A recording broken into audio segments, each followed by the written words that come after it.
And let Chris take it. All right, thank you. So we technically called the meeting to order already at 7:15 to do a job interview for Deputy Town Attorney. So do we have a motion to leave executive session? I make a motion. Councilman Valentine, is there a second? Second. For Councilman Divney, all in favor? Aye. All right. So if we can, now we're going to have the Deputy Town Clerk please take the roll. Okay, welcome to the Town of Orangetown regular town meeting, Tuesday, March 13th, 2018. Councilman Dennis Troy. Present. Councilman Tom Dibney. Here. Councilman Paul Valentine. Here. Councilman Jerry Botari. Here. And Supervisor Christopher Day. Here. Thank you. All right. We have the Pledge of Allegiance led by Esther Baylor. Pledge allegiance to the flag of the United States of America and to the republic for which it stands, one nation, under God, indivisible, with liberty and justice for all. All right, thank you. All right, a few announcements before we get started. We've got a relatively full agenda as we have been having of late. First, we have a paper shredding event coming up on April 7th. That'll go from 8 a.m. to 12 p.m. at Town Hall. You'll be able to bring in non-perishable food donations in exchange for free secure paper shredding. So bring in your personal financial statements and a can of corn or something, and we'll take care of that for you. Continuation of the public hearing on April 10th, 2018 for the proposed law that will amend the town code regarding regulations of devices in public rights of ways. Again, that's April 10th at 8:15 p.m. Another continuation of a public hearing on April 10th at 8:25 p.m. That's for the proposed local law amending the code for our odors and particulate matter in related to that. Now we have another announcement. So we talked about in the past our air quality complaint system, our air quality review board. Our new system is in place for reporting air quality complaints. If you go to www.orangetown.com and you enter air quality complaint form in the search bar, that will take you directly in the first result to our online submittal form. That will then automatically go to the right people. The previous system where people were just emailing with CCs to a bunch of people, we're going to disregard that system. This one will make it much more streamlined, allow us to plot data locations because the form will be consistent from report to report. So please, if you do encounter an odor or an air quality issue in the town, please go to the town website, submit that form, and we'll make sure we get that tracked and dealt with as best as possible. All right, that does it for our announcements. We have first, before public comment, we have a presentation from Galway Bay Contracting for a petition for zone change. I think Brian Quinn's here. Great, thank you. And you all have this, gentleman, and we emailed it earlier, in your packet.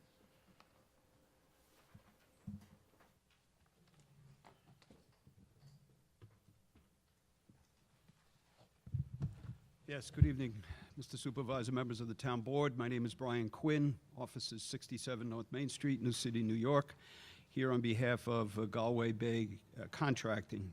We previously made a presentation to the board back in September about this proposed project. And the proposal is in the petition that has been submitted to the Town Board, is for a zone change. It's a property presently in the CS zone to the PAC zone.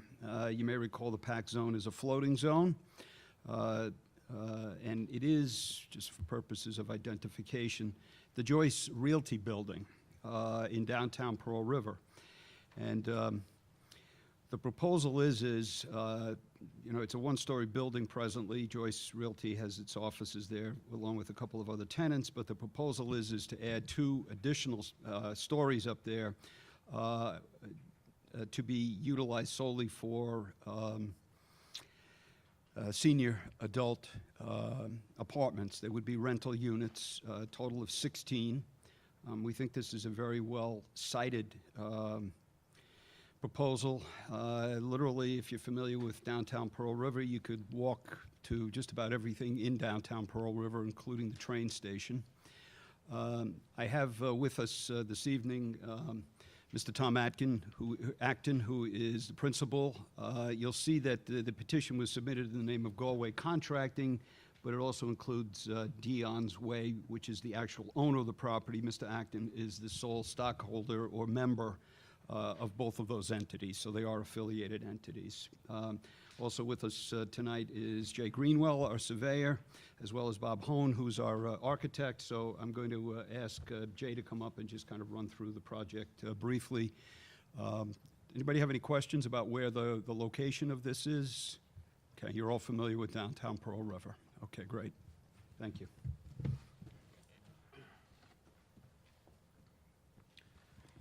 Good evening. My name is Jay Greenwell, land surveyor.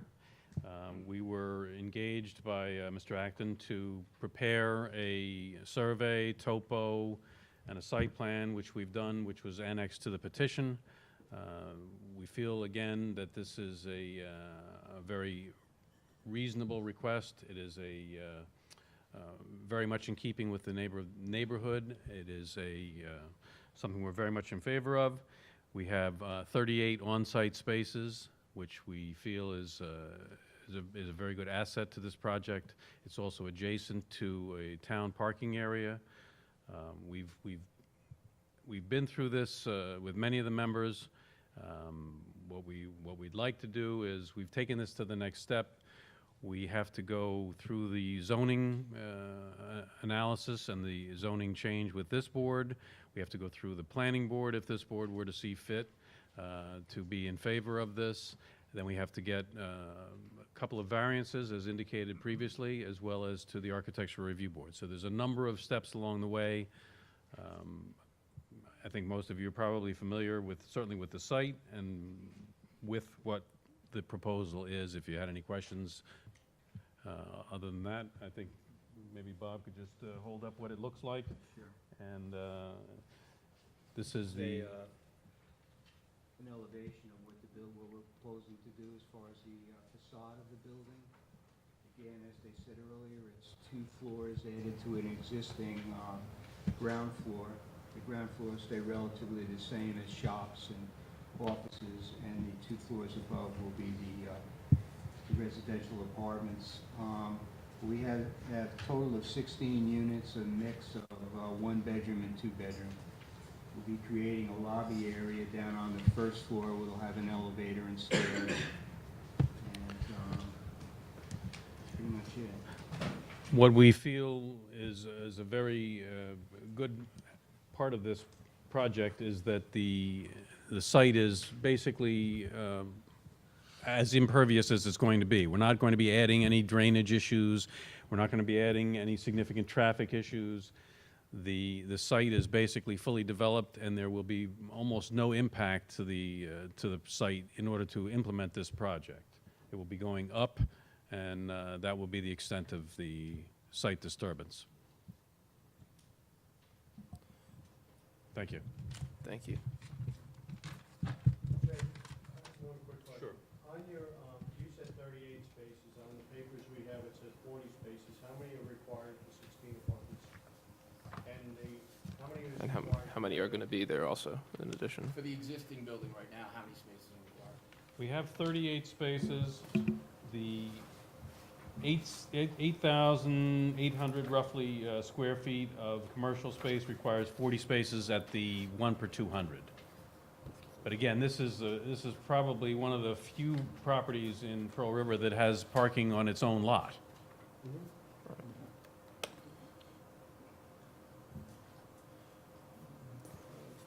So it's So 40 are required. 40 required for the planned use. 'Cause, yeah, 44 because I'm looking at the Yeah. packet we got, and it says 40 spaces. Initially, when we did that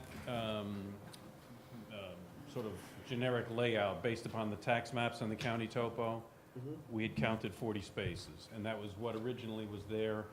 There's a shed there on the property that's been there for quite some time that's taking up one of the spaces. When we did the actual physical survey, we found that there were only 38 spaces. So the petition or the exhibit that showed 40 spaces was based upon county topo. So it's 40, you have 40, but what We would have be 30 required based on the calculations for What the what is residential required use? for the existing commercial and the new apartments above would be a total required of 68 spaces, and we have 38 spaces on site right now. Okay, so the rest would have to be street parking then? Yes, and as well as, I think there's permit parking available in the town-owned lot immediately adjacent to this site to the north. Okay. Thank you for clearing that up. Do we know what the breakdown is between one and two family, I mean, two-bedroom units? It's 8 and 8? One bedroom, 8 two-bedroom. Do you know what the rents are gonna be approximately, or you haven't determined that yet? We won't hold you to it. We're not looking at Well, it. I'd like to know. Probably like to know, yeah. And one thing I just wanted to add to this is, there's a couple of exhibits that are attached to the petition. One is, your zone requires that a traffic study be done. That's been attached. But you did that already. Yes. Number two, also an analysis to confirm market demand. And there's a letter from Kevin Joyce of Joyce Realty there, who is a broker longstanding here in Pearl River. He mentions that, in his letter, he states that the club, which opened recently and has a large development over there, we understand that they've rented all of those units out and they're moving on to phase 2. So the demand is clearly there for this type of rental housing. And also, right next door to this is the old movie theater, which this board granted a packed zone for without any parking. They had no parking on site. So, this is obviously, while we need a little bit of a variance, we do have parking on site, depending on how many cars the residents would want. But we are adjacent to the municipal parking lot owned by Pearl River. We understand that overnight permits could be purchased for that. We'll be looking into that to confirm it, but, so we think we can address, I don't think there's any question about the traffic, and we think we can address the parking issue. So just to Councilman Divney's question, you're right, the club is completely booked up and it went faster than expected, but their prices are like 1,000 to 1,600. Is that what you're looking at for you?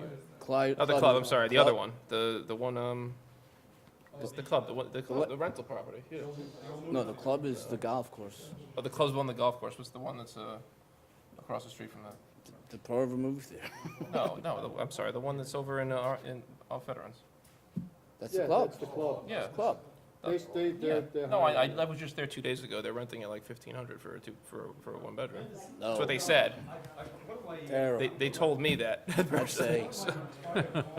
So maybe they were sucking They us have in. a, Special price. One of the partners are there, right? So what's he paying? The rental is one thing, but there's a lot of. The fees, incremental right, add-ons. okay, so the baseline fee was. Because they got the pool, they got the About- I was gonna gym. say, I thought I was they crazy got for a the- second. they got- 2,000. So it adds Yeah. up to about 2,000 all It's the fees. expensive. See, that's how they get you in the door, I understand. All right, wow, they really lowball this time, okay.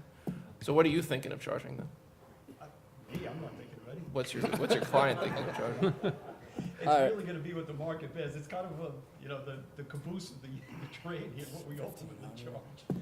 But, it's a long process, and we would have to, I guess, do a good market analysis. If Yeah. this board is interested in that, next time we come back, we will certainly give you, I think, a price range. We'll be able to. Okay. Just so Mr. Quinn's aware, when we did the old Pearl River movie theater, they didn't have spots, but there was a capital contribution, and I think this board would be looking for the same towards the Pearl River Parking Authority. So any consideration for this project probably would contain such a consideration.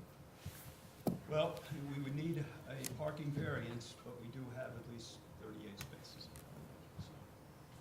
Okay. I think what we're really looking for here is because there are a number of steps in this process, but the first step, I believe, would be to pass a resolution setting a public meeting.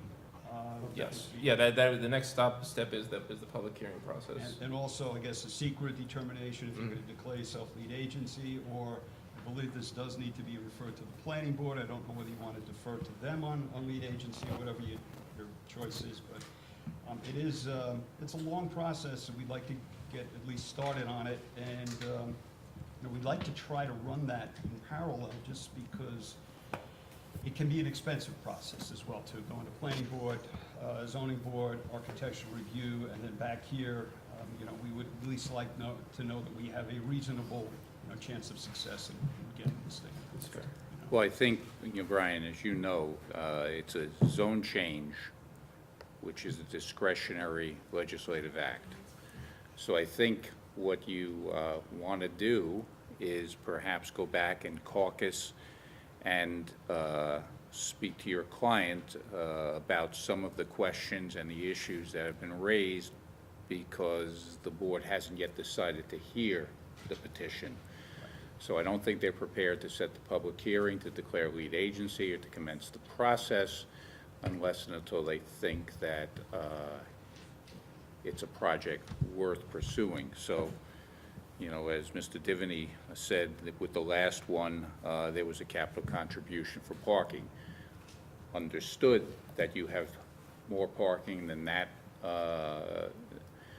proposed development had at the time, but it's a question that's on the table. And questions regarding, you know, what the rent would be, you know, obviously impact the market analysis. So you may, I think, you know, want to take into account some of the comments here tonight, and what you might, what your answers might be before they, the board decides to move the process forward. Just a thought. What I'd like to suggest is this, so you've made the presentation to the board. I think with most, I would say 80% we understand and would be at least potentially comfortable moving forward with the public hearing process and such, but we want to know the rest of that. So if you could have, maybe look at what the contribution of the parking was with the building with no spaces, and come up with a proposal for what yours would be. Do a basic market analysis and approximate range of where your market's going to be, who you're going after, and come back to the next workshop meeting, and then we can be prepared with those answers to then workshop that and potentially get that ball rolling. And so it's you know, what, it's next week even, or is it 2 weeks from now? I'll get you the date, but is that? Yeah, and you bring him in as well for the market. Well, the next workshop is next week. I don't know. I don't know if you'll be prepared I for don't that, know. would you be? Okay.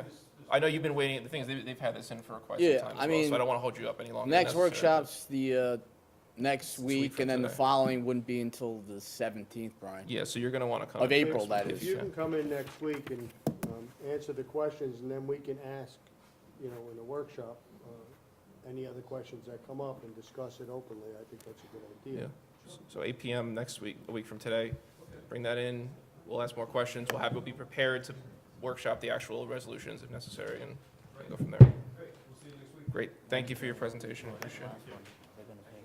Okay, we're still at 7:55, so do we have a sign-in sheet for the public comment and for the associated hearings? That's a lot of spots.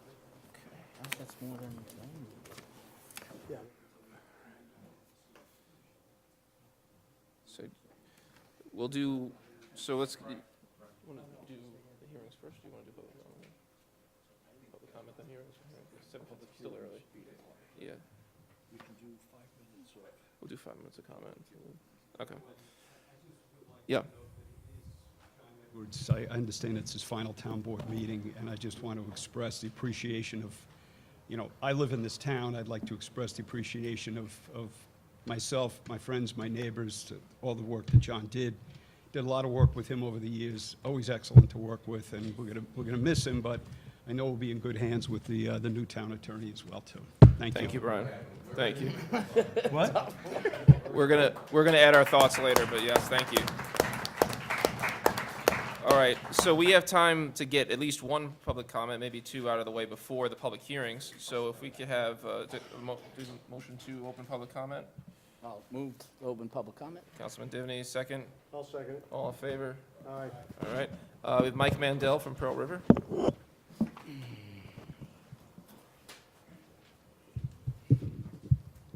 Yes, good evening Supervisor Day, members of the town board. For the record, my name is Michael Mandel, a resident of Pearl River. Several comments regarding item 10 titled Planning Board Providing Clarification on Membership Duties and Training. I hope this will also be extended for the zoning board, ACABOR, and historic boards of review. Because talking to some people on certain boards, they don't seem to know what their powers are, what they can and what they can't do. So I think if we extend it to all the land use boards, I think it would be an excellent idea. Regarding item number 14, the playground improvement, I'm just requesting that the playground on the south end of Cherrybrook Park and Pearl River be included in the bond issue. This park is utilized by numerous families with small children, mostly preschool and maybe kindergarten age. Regarding item 17, Cherry Brook storm drainage improvements. It's about time that the final recommendations to complete the project are hopefully going forward.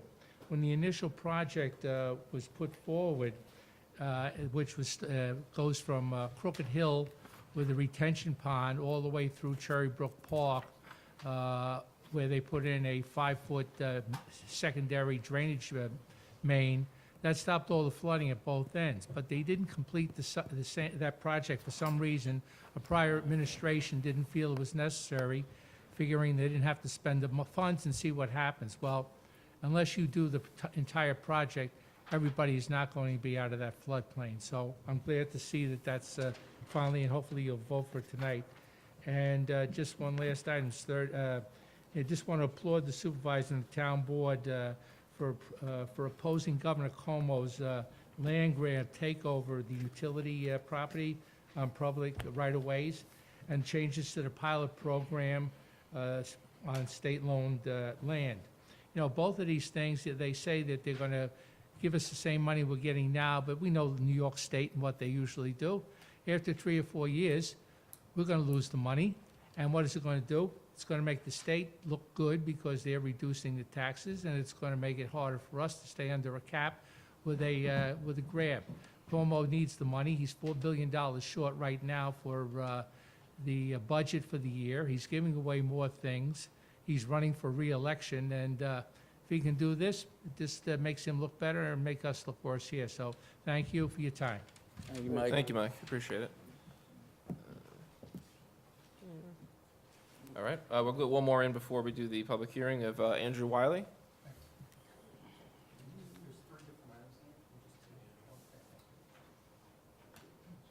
Town Board, thank you for the opportunity to speak here tonight.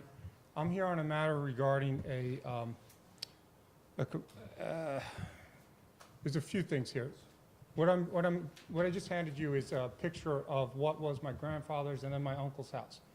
The current property owner has that property. I've inquired numerous times with regards to what actions have been taken to cure violations. And what I've gotten thus far is email communication stating that there are apparent violations, but no violations have been issued. I know work was performed. You can see dormers in the back, skylights were done, air conditioning unit was done. I've been in the house, the basement's been finished. The assessor was not allowed into the house. To my knowledge, Mike Bettman, when I called him, he said he's not allowed to go in the house. He's a fire inspector. No one from the county Rockland Codes Initiative was able to be going in that house. Rockland Codes Initiative was notified. They referred it to the town of Orangetown. After they referred it to the town of Orangetown, they then sent a letter saying everything was fine, and it wasn't. My brother was down there on multiple occasions for a building permit. I put in what I thought was a reasonable request to look at the file. And what I got was a letter back saying, thank you for your FOIL request. And then it says here, please be advised your approximate date when your request shall be granted, denied, partially granted, or partially denied will be April 5th, 2018. These records are readily available. Either a building permit exists or it doesn't. What is the building permit for? There are many questions I had. Is there a certificate of occupancy for the basement and for the upstairs?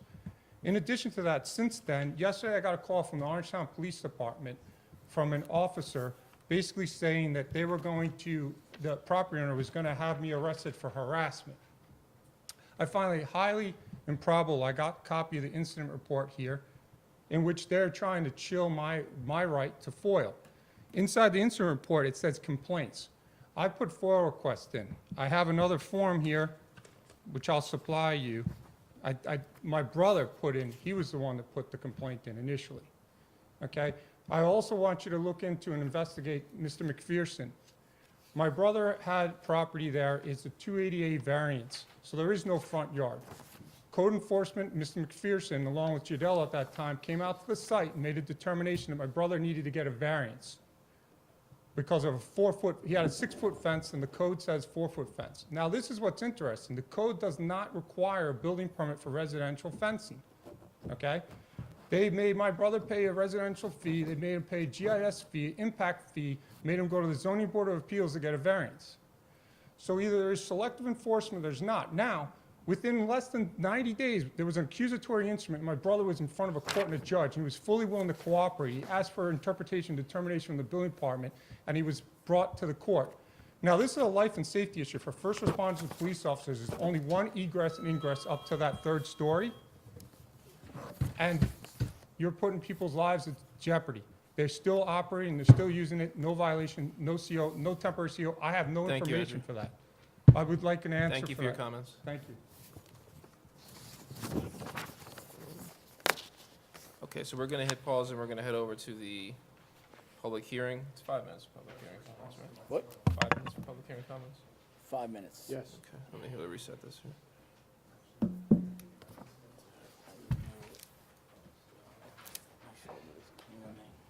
The show? Yeah, Finn just has me out throwing the baseball and everything. Pre-season. How was that? We were out there Sunday, Monday, and Tuesday. And, sorry, this is a complicated remote system. We'll get a new one later. Okay, so we have a motion to, You're the only one that could ever do that. we need to, John, we need to move to open the public hearing. We don't have to do anything about the Exactly. public comment This yet, guy right? with the PhD couldn't do it. Couldn't do it. We have to, because we're hitting pause on public comment. Do we have to move to hold public comment and then move the public hearing, or could we just move the public hearing? Orange comments, yeah. Just open, all right, so I move, I'll move that we open the public hearing related to Orangeburg Commons. Is there a second? Councilman Valentine, all in favor? Okay, so we have 2 sign-ins for that. First one is Esta Baitler from Venture. Thank you. And anyone who didn't sign in will have the ability. You're here to talk about the Orangeburg Commons? No, I'm sorry, yeah, you'll be able to, you didn't say, we'll get you at the end of the sign-in sheet. I'm talking to the person who's Good standing at the podium. evening, Supervisor Christie, Town Board member. Hold on 1 second, Esther, hold on. You're here to speak about specifically the Orangeburg Yeah, Commons. I just yeah. want to make sure. Okay, good. Go ahead, sorry. My name is Esther Ann Baitler, and I live at Kathy Lucan's Independent Living Center in Sparkhill. Tonight I'm here to address all of you to say that I'm opposed to the daycare center. It's not safe to put a daycare center where there are trains with oil in it. It should be put at Rockland site where there's extra land that's available. Thank you and have a great night, and happy birthday to John Edwards. Thank you for your comments. It wasn't it? What day is it, John? Is it today? It was a week ago? Tuesday. Last Tuesday, a week ago. Happy birthday, John. Okay, we'll hit reset. All right, next comment we have signed in is Mary Cardenas of Tapan. Good evening. The last time I was here, I spoke with the lawyer representing this particular developer. Initially, this site was supposed to have some sort of restaurant and maybe a bank. And then they came in and they asked for a change. And the change that they asked for was for a strip mall. And I said to the lawyer, what kind of stores will go into the strip mall? There'll be 9 stores. And she said to me, well, a nail spa, maybe pizza. Well, I don't know if they did any marketing, but there are many nail spas and pizza parlors in the neighborhood. I can think of 11 nail spas within a 2-mile radius. Now they're coming in and asking for a change, and the change happens to be for a child care center. Well, did they do any marketing? And there's 5 in the immediate area. Are we going to be inundated with child care facilities? And by the way, has any of you been behind Stop and Shop to observe what's happening close to the CSX rail lines? It's really an eye-opening look to see how close the development is to the rail lines. Also, my next question is, would you send your child to a child care center that's close to the CSX? What if a kid gets loose? They can travel to there's a culvert over there, and there's also 303. So I think we better think about this more sensibly. Thank you. Thank you, Mary. Okay, do we have anyone else who's interested in commenting on the proposal for Orangeburg Commons in the public hearing, where you wanted to step up and say a few words, or? You can introduce yourself. Sure. You want to close the public comment first before she, or is she speaking as part of public comment? I mean, My name's Noelle Wolfson from Hockerman, Tortorella, and Wexstein, and we are attorneys for the should applicants. not be. So I don't know Hold if on you one want this second, to be. sorry. Yep. John, got it. should she be speaking during public comment or afterwards for the public hearing or not? Okay. Okay, go on. So I just wanted to give a brief overview of the application that's before you tonight. Also here is Al Rossi of RD Management, a representative of the owner, and Matthew Jarmel of Jarmel Keisel Architects, the architects for the daycare center and a representative of the daycare center.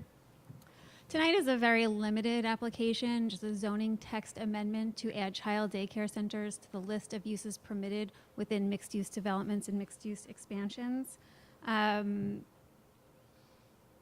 Both of those uses are special permit uses in the LI zoning district. Child daycare centers are already a use that's permitted in the code. There's a definition of that use in the code. They are already permitted in the LI zoning district. They would be permitted as a freestanding use on the property. They are just not permitted as one of the uses incorporated within mixed-use developments. I think you might have the clicker, Mr. Supervisor. I have a... I don't, but our tech team does, I think. Oh, here it is. Excuse me. I'm sorry. So I just wanted to show, this is Orangeburg Commons here. The Stop and Shop is here. This is the site of the proposed daycare center, where 303 is here and Stevens Way is here. The proposed text amendment is simply to add one line to the list of uses in mixed-use developments. It would be child daycare centers with the bulk requirements for mixed-use developments.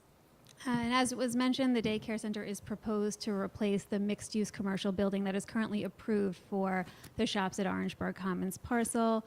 The daycare center would fit entirely within the footprint of the approved building. There are several, we've heard some safety concerns raised. There are several safety measures that the daycare center would take, and Mr. Jarmel can go through those if your board is interested. So that's a summary of the petition before you for tonight. It is simply the text amendment to allow the use within mixed-use developments. If the code were to be amended, we would still require an amendment to the special use permit for the shops parcel to allow it on this specific site, and planning board approval, site plan approval from the planning board. Okay. I'd Great. like to hear about the Thank safety you. things, Chris, what you said. Yeah, you want to bring him up? Yeah. Could you speak to the safety, the gentleman you referenced, could you come up and speak to the safety issues or concerns? And just introduce yourself for the record. Sure. Good evening. My name is Matthew Jarmel.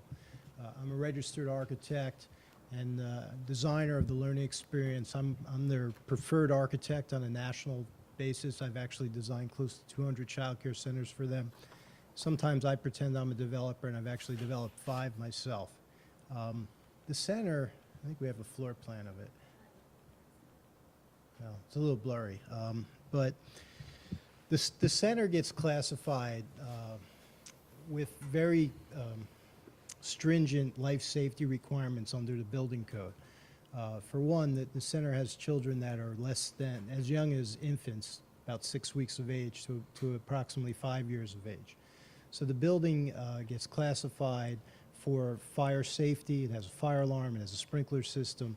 Any room with more than 10 occupants has 2 means of egress, where all other uses in the building code, you don't have that second means of egress requirement until you have 50 people in a room. So under this use group, you actually have to have 10, which makes it very safe to evacuate in the case of an emergency.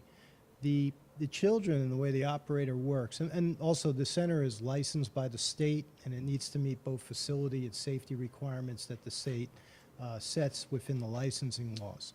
The way these centers work is that parents are required to park, and in our site plan, we've designated drop-off and pickup spaces directly in front of the front door. So parents will park, they won't have to cross a drive aisle, and they'll walk their children into the site. It's not the type of school where you drive up, you open your door, and the kids jump out, because it's a child care center. The children are not of an age where they can walk in and out without parental guidance.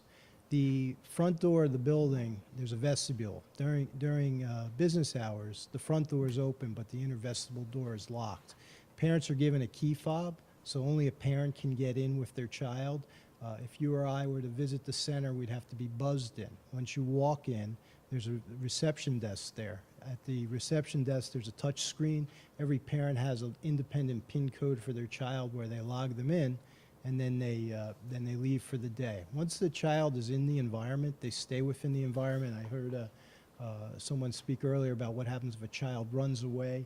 Once the children are in the building, they stay in the building. If they go to the play area is directly attached to the building, so that they exit the building into the play area. The play area has a 6-foot fence around it. It's a solid fence, so the children can't see in, people can't see out, see into them. And it's protected. It's high enough so that, God forbid, someone wanted to reach over and grab a child. It's too high to do that.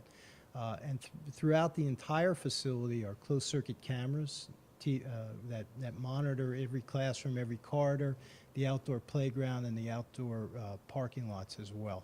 So there are a lot of safety features built into the building that make it both a secure facility, but also make it a safe facility in the case of an emergency like a fire or a need to emergency evacuation.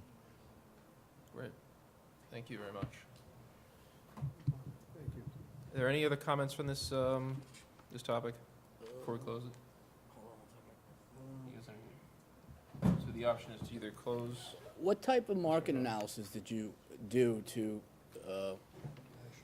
come up with a decision? I personally didn't do a market analysis. However, I'm familiar with what the Learning Experience does, and I'm pleased to share my knowledge. So the Learning Experience is a national provider of child care centers. They currently have about 200 centers operating throughout the country, a large portion of them within New Jersey and New York, Pennsylvania, and they have about 130 in development all around the country. They open centers, obviously, I think it's obvious for both provide the child care, but they only open where they feel there's a need. So what they typically do is they do a market analysis that includes talking with the state licensing to determine how many competitors are in a certain given area. Catchment area is usually considered 1, 3, and 5 mile radiuses from the site. Ideally, they look for about 5,000 children under the age of 5 within that area, which is easily met within this area.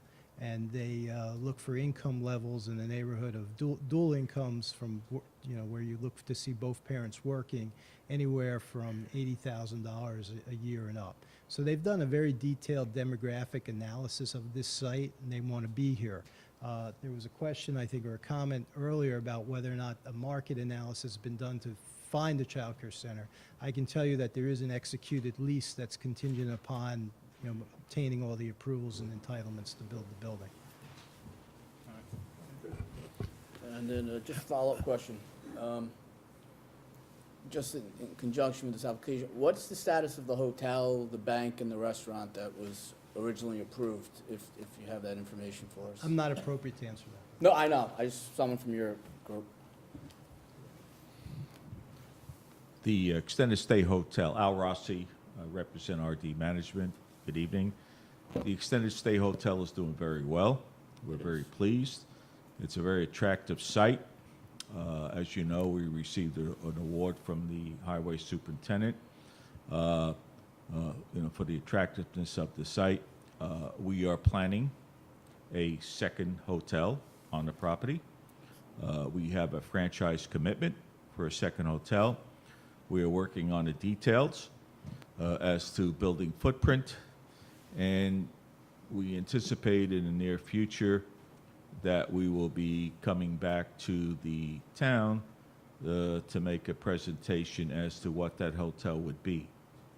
With regard to the food in the bank, we've had some issues with getting national restaurant users because they all want to be up on 59. We've had tremendous interest for the typical fast food type of users, the Chick-fil-A's, the McDonald's, and all that. However, that is not permitted within the mixed-use zone. We need food at the site. It would be a welcome addition to the complex. We're looking for established restaurant users, maybe not of a national retailer or a restaurant user, but somebody who may be more local in nature, who has several restaurants in their portfolio. We're prepared to go forward and build a shell and all that. We seek that, but it's been a challenge.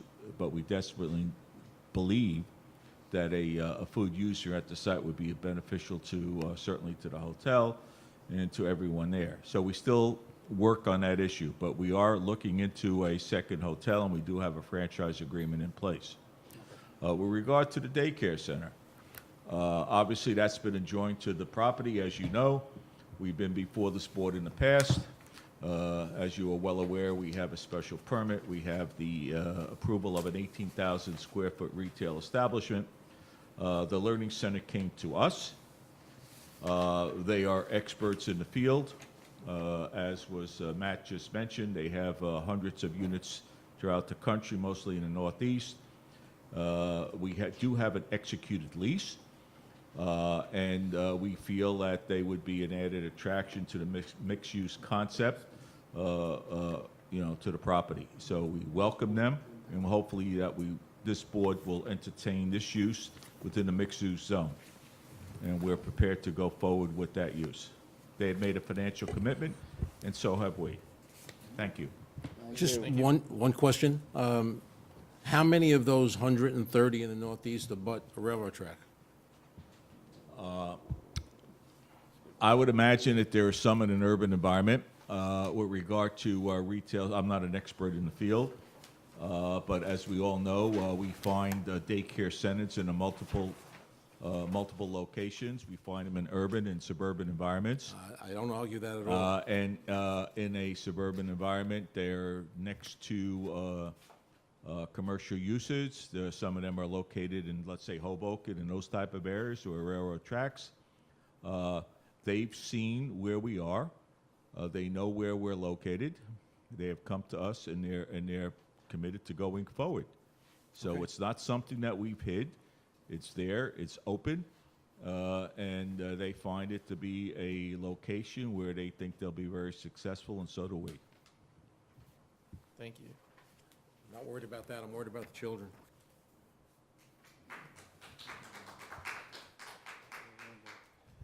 Anything else, gentlemen, on the topic? Okay, so we have option here to either continue or close the public hearing. My suggestion is to continue the public hearing. We're awaiting the passage of 30 days for purposes The county? No, we've received comments from the county. The county recommends approval as a local determination, but the 30 days hasn't passed for coordinated review under seeker. We're only at about 27 days, so we're a little... Very close. We're close, but it otherwise becomes uncoordinated or non-coordinated, and then other permitting agencies can impose conditions that this board might not. So we circulated it for coordinated review, and you have to let the 30 days pass. John, we have a public hearing related to the same place, but a different public hearing on the 10th, right? Is that correct? We have on item 7. Okay, so It's a different topic. well, the application came in. There were two components. One is a text amendment allowing the child daycare as a special permit use, and the other is an application for an amendment to the existing special permit, which of course is subject to the use being an approved use. So the sequence was the application for the text amendment would be heard, and if approved, there would then be a hearing on the petition to amend the special permit. My suggestion for tonight would be to continue the public hearing till next week. To next week. make a determination next week on whether to grant the text amendment. Assuming the text amendment is granted, you can then go forward with the public hearing on the actual amendment of the special permit. But to keep the process moving, I would further suggest that, and I think there's a resolution on the agenda to set the public hearing on the special permit for the child daycare center on that specific lot for April 10th. There is. Obviously, if the text amendment is not adopted next week, then there'd be no reason to go forward with the public hearing on the 10th. But for timing purposes, I think set the public hearing for the 10th. It's a second part of the application. And by the way, for purposes of County Planning Department review, we did circulate both applications at one time rather than, because it's all coordinated. So rather than do a second circulation, we asked the county to comment on the actual special permit at the same time as on the text amendment. Okay, so is everyone okay with it? I'll make a, all right, so I'll make a motion to continue public hearing to March 20th. Is there a second? Second. Okay, and all in favor? Aye. That was Councilman Troy on the second, and unanimous in favor. I don't, we actually moved to close the public. Do you want to Oh, say yeah, we something? continue. I said everything I was going to say, just requesting to set the public hearing for the 10th and then address it next week, if needed. All right, So great. John made all my points. We're all set then. Thank you. Thank you. Okay, moving on. I see we have number 3 is to reschedule a public hearing for the sewer for April 10th. When was that originally scheduled for, Jeff? Is it? Right, so what happened there?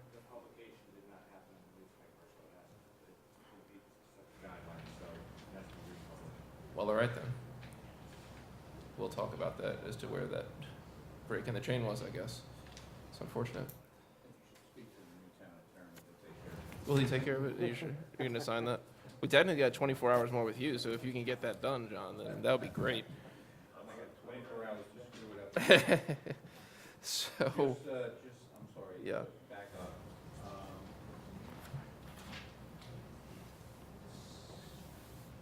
Resolution to set the public hearing on special permit on March 1st. Yes, we just did that, the 20th. Next week. The continuation, this one, right? Right. Then the next one is item 7. on It's item further, 7, it's John. further along. It's after the other public hearing. Yeah, it's there, though. You made it in with it. Okay. Is there a motion for item 3 to reschedule to April 10th at 8:45 PM, the bond issuance public hearing? Moved. Councilman Divany, second. Councilman Troy, all in favor? Aye. All right, thank you.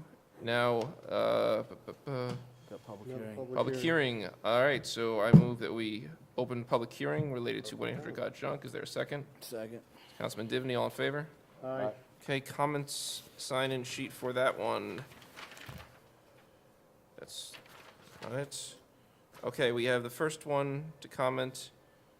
I think the one sign-in on this may be on the wrong, Barbara, it says you're talking about budget and other stuff. All right, that's the wrong sheet. Okay, that's fine. We'll add you back to the other one. No problem. Is there anyone who didn't sign in who would like to comment in the public comment for what's happening here as we're clearing out? There we go. Mike, you have a comment? Okay. Mike Mandel from wherever? Yeah, you're on. Someone got a little confused, but you were on this one, but you're here now, so let's go.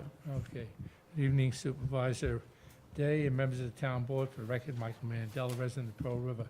In regards to 117 Prospect Place, Pearl River, that condition has gone on for more than several years, and I've complained already prior on this, but we have, there's a vehicle parked on the right-of-way. In fact, it's out into the street, filled to capacity with ShopRite bags containing unknown junk.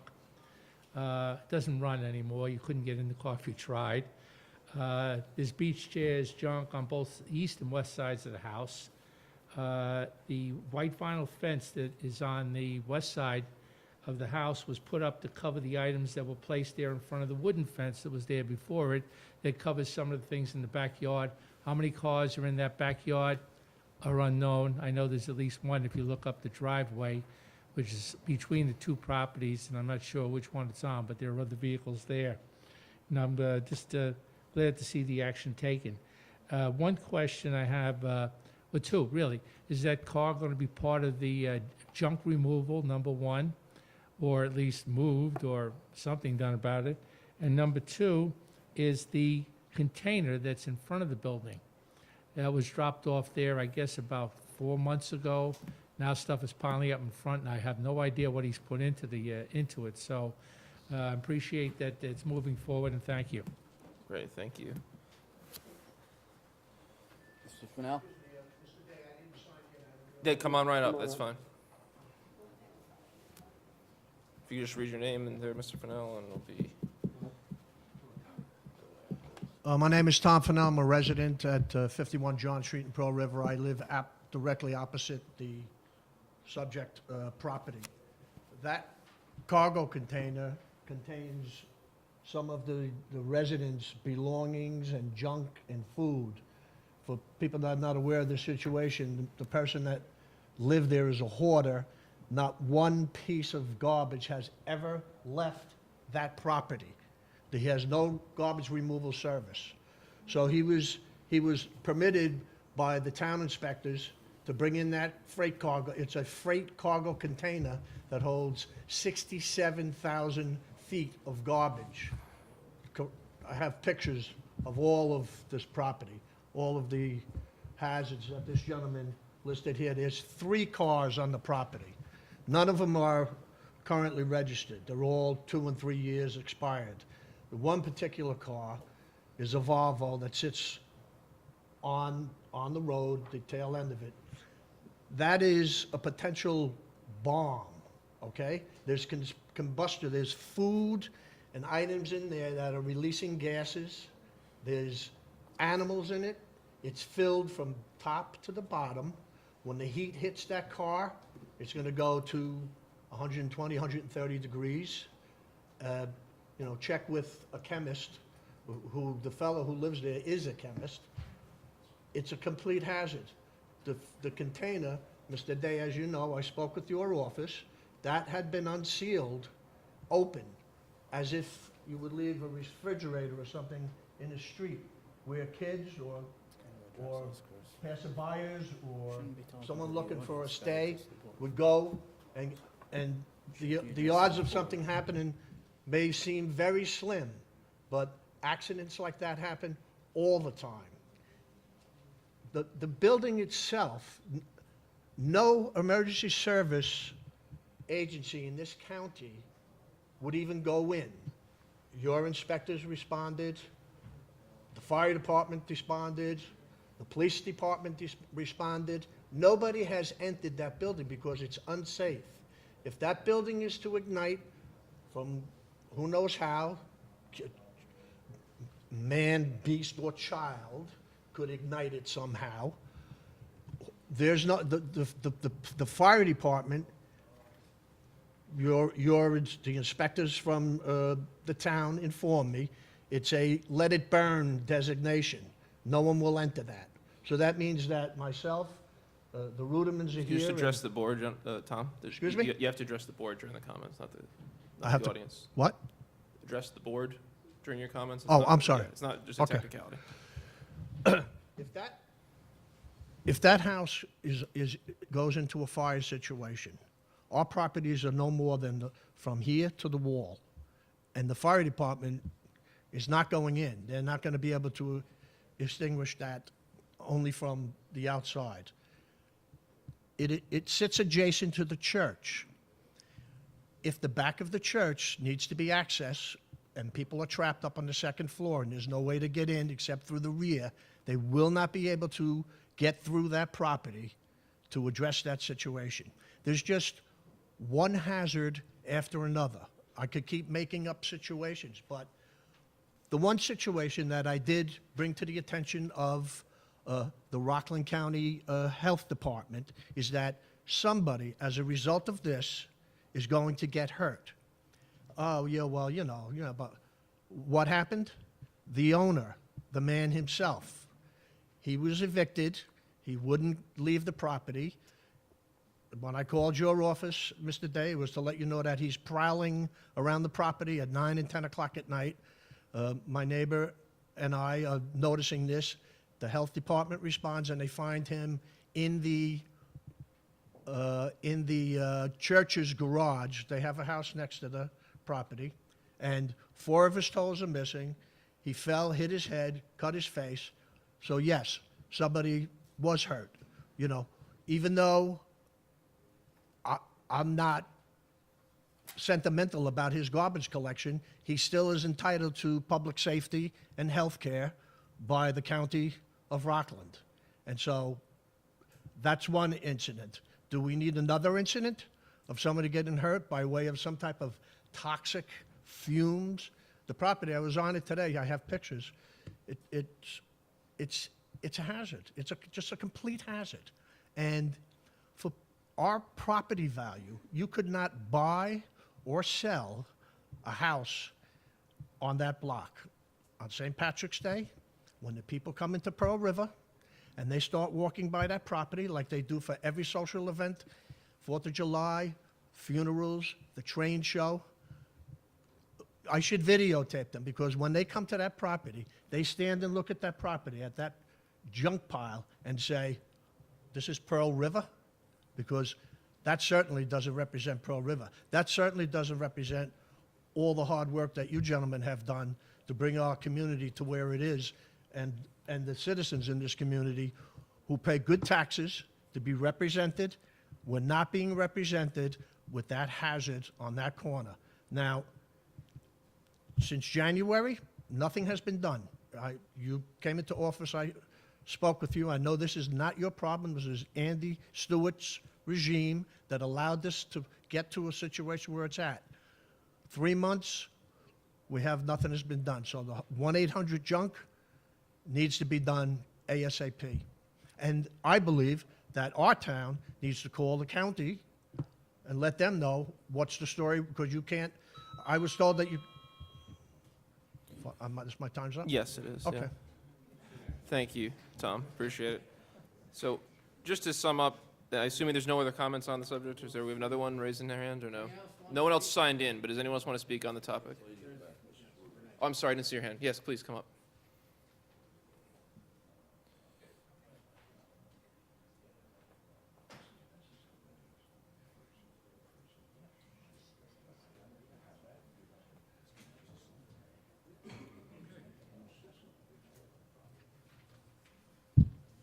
Just, if you could just read your name into the records and sign in, and then we'll get My started. name is Robert Ruderman. I live at 43 John Street, Pearl River, next to Mr. Fennell, who was the prior speaker. And I can attest to everything Mr. Fennell told you. I believe this problem started occurring about 12, 13, 14 years ago when this man acquired this property. And continually over that period of time until present, he has loaded up this property with all manner of junk. I tell people that this man has brought home everything, probably including roadkill. Nothing leaves the property. Mr. Fidel's right. No sanitation truck ever came there. He's a very stubborn man. He's had his electricity shut off. He's had his water shut down. And yet he continued to want to live in this decrepit house that I understand only has a very narrow path through it. Everything is cluttered with junk. A terrific fire hazard. A really good example of that. Now, my question to the board is, if this contractor, 800 Junk, is going to take on this job, are we going to have some reassurances that they have a method of disposing of the cars? Because I spoke to 2 prior contractors who came there and looked at that job, and after they looked at the property, I said, what do you think? One was from Emerson, New Jersey. The other one is a local salvage contractor. And they both said, not a good job. I'm not taking it. What am I going to do with these cars? Are you going to demand that this man sign his cars over to the salvage company? Because I can guarantee you that if there's no method of getting rid of his cars, then it's going to be a big problem. And those cars are loaded up with all manner of stuff. mostly plastic bags from ShopRite, and who knows what's in them. Mr. Fennell's right. We don't know. Nobody's ever gone through this, see if there's anything hazardous in there. So that's where we stand. 12 years of this we've endured, and we've paid our taxes. But I don't know if that's going to continue unless this property's cleared up, all right? It's not a threat, it's a promise. If that isn't dealt with properly, next time my tax bill comes, you're not going to see my money. I'm a staunch supporter of the town functioning. Police department, because I worked here for 30 years. I have the utmost respect for the police department and the highway department. They do a terrific job. And I would come over here and give separate checks to those two departments, keep them going, but I would not pay my full tax, all right? Do all you gentlemen understand where I stand on this? What do you say? Something going to be done? We got to wait till the comments over and we address everyone at once. But yeah, Okay. well, don't worry. We'll get Good to to see you, Mr. Batari. All right. Thank you. Anyone else who's not signed in who would like to comment in this public hearing?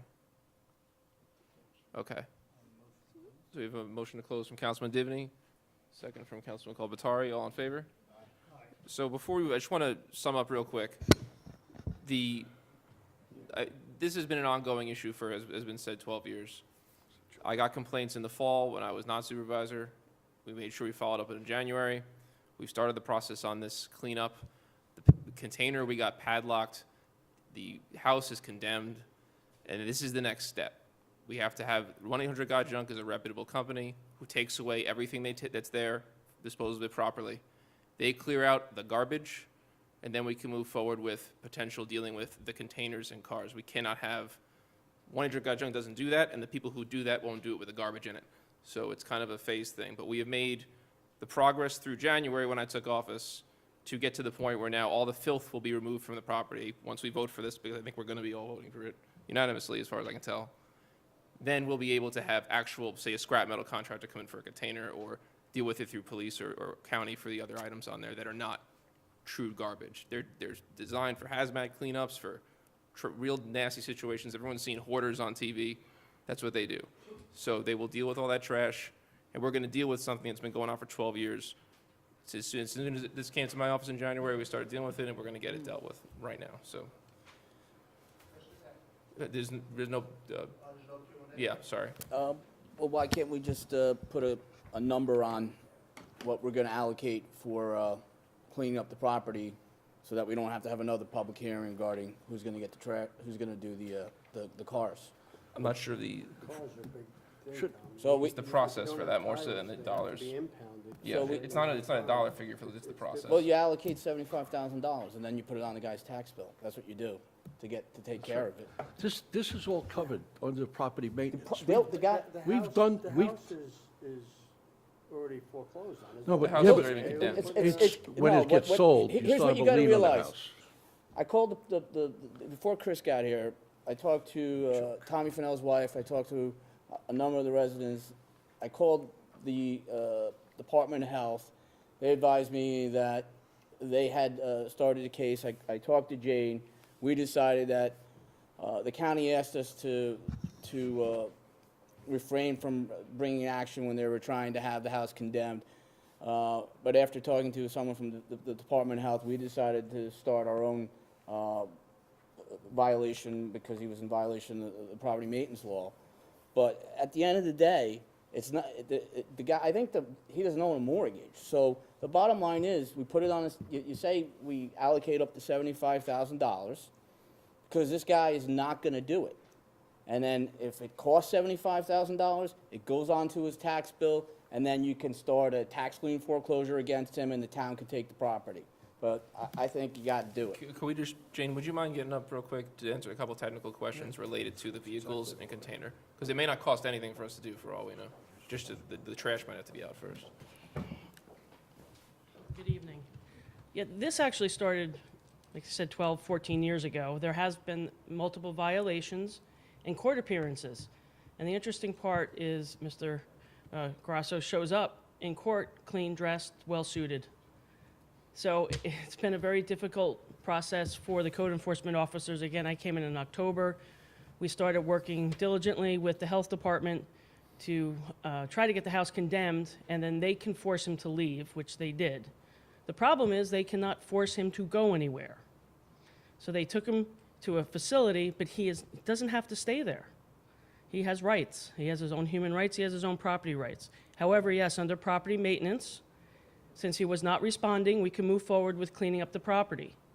We did that. We asked for, prepared an RFP to clean everything. Most came to us, if they responded, said, we're not touching the containers. There is a legal aspect related to that they will not touch that. They'll take the garbage, they'll clean out the cars, but when it comes to the storage container and the vehicles, they would not remove them. So we felt, speaking with everybody, that let's move forward and at least clean the garbage. It's a step in the right direction. We could do that rather quickly with the board approving it. And then as we're working through the other legal issues, at least the site is clean. And we did padlock when we found out that that container was being occupied. A police officer and a code enforcement officer went out. They inspected the unit to make sure nobody was in it at the time, and they padlocked it. And we did have the authority to do that underneath our building code. If we find something to be deemed unsafe, we can secure it. So that's what we did. And what's your best, where do we stand right now in terms of what we think the next step would be? Obviously, the cleanup will happen, the interior of the container will be cleaned up, we'll repadlock it, and we'll have all the garbage out. But where are we thinking, which agency are we going to get rid of this container and truck and vehicles? We don't really have a straight answer yet as to who can remove the vehicles and the pod. At first, we did ask if the police could do it, and that's not something they'll do. They don't remove the vehicles off of someone's private property. I don't know if it's in the right-of-way, but we can double-check that. I didn't think it was. And again, we have to go by town maps for that to determine whether or not it's in the right-of-way. So that would be the next step, is to determine legally what agency has the right to remove those vehicles, basically impound them. So it's not a matter of cost, it's a matter of how. Because Right, it's a and- specific type of object is the problem. And we have no idea of cost because no one would provide us a cost to do that. But with the garbage removed, you believe we'll be able to find potentially other contractors to deal with this if we found a legal authority to do so? If we find the legal authority, yes, a lot of them seem to be more afraid of the legal authority and all the garbage in it, so. Right. Do we know who owns the container? He bought it himself, he purchased it? We do not have any facts to back any of that up at this point. There's no paperwork that exists, so, By appearance, right. there's no one claiming it other than. I'm sure he must have ordered it. I don't know why anybody would just put it there, but we don't have any paperwork saying who owns it. And do we know anything about taxes? I mean, I know it's condemned. Is he up on his taxes? Is he going to be going onto a foreclosure auction or a tax delinquency auction? I do not know that. I'm not sure. I don't. Okay, we'll have to verify. If we can just, Tom, we That's really it. can't have that. I'm sorry. Yeah. Again, building department, property maintenance law. I'm Yeah. not sure about I the didn't know if you taxes. just happen to know in the course I of do it. not. Okay. So again, I guess to the point, I don't think we know if there's a cost or what the process for that yet is the problem. What Tom, which I understand now, was I get what trying you're to saying, say yeah. was, so we didn't have to come back for another public Public hearing. Right, I get Let's that. set the amount real high. That's And right. then Add a we'll cushion o- to it, is what right, you're we'll saying. only spend what we need to, and that will go to That's his fair. taxes. But this way, it saves coming back for a public Yeah. hearing. And I agree with that. I think this is a horrible situation Yeah. for the neighbors. It's a horrible situation for that guy. I mean, he has obviously major problems. Right, and Besides financial, he has mental problems that. And I do think the town, along with police enforcement, that we've been trying to deal with it with what's within our legal rights to do, so what legal authority we have. Right. And so this is the next step. This is a big step. If we Big, can very clean the big step. property, then we can work on getting the cars and containers out, but it's a good step. So the approval. Anyone have any other questions for Jane on the board? I want to see where the, I would just amend it to say the town board hereby opens the public hearing. or Now, we're close. gonna have to republish this, John? Well, We have to post I it, mean, defeats the the purpose of- idea is to say that we can authorize the town to spend up to $75,000. We have the agreement already, where we approving the agreement for the amount of money that they're saying it is, which I'm trying to look for the actual. Because on most of Paper. the property maintenance hearings, we don't say got junk, we say we approve $1,500 up to a certain amount of money.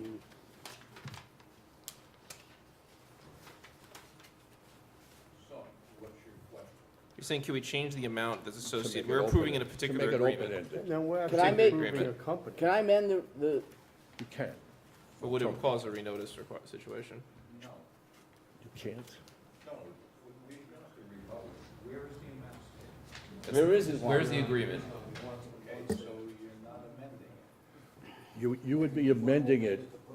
Now, hold it. But we're only, Tom, you want to amend it. But it's, Besi- you're Tom. approving the proposal by 1-800-GOT-JUNK. so if somebody else removes the cars.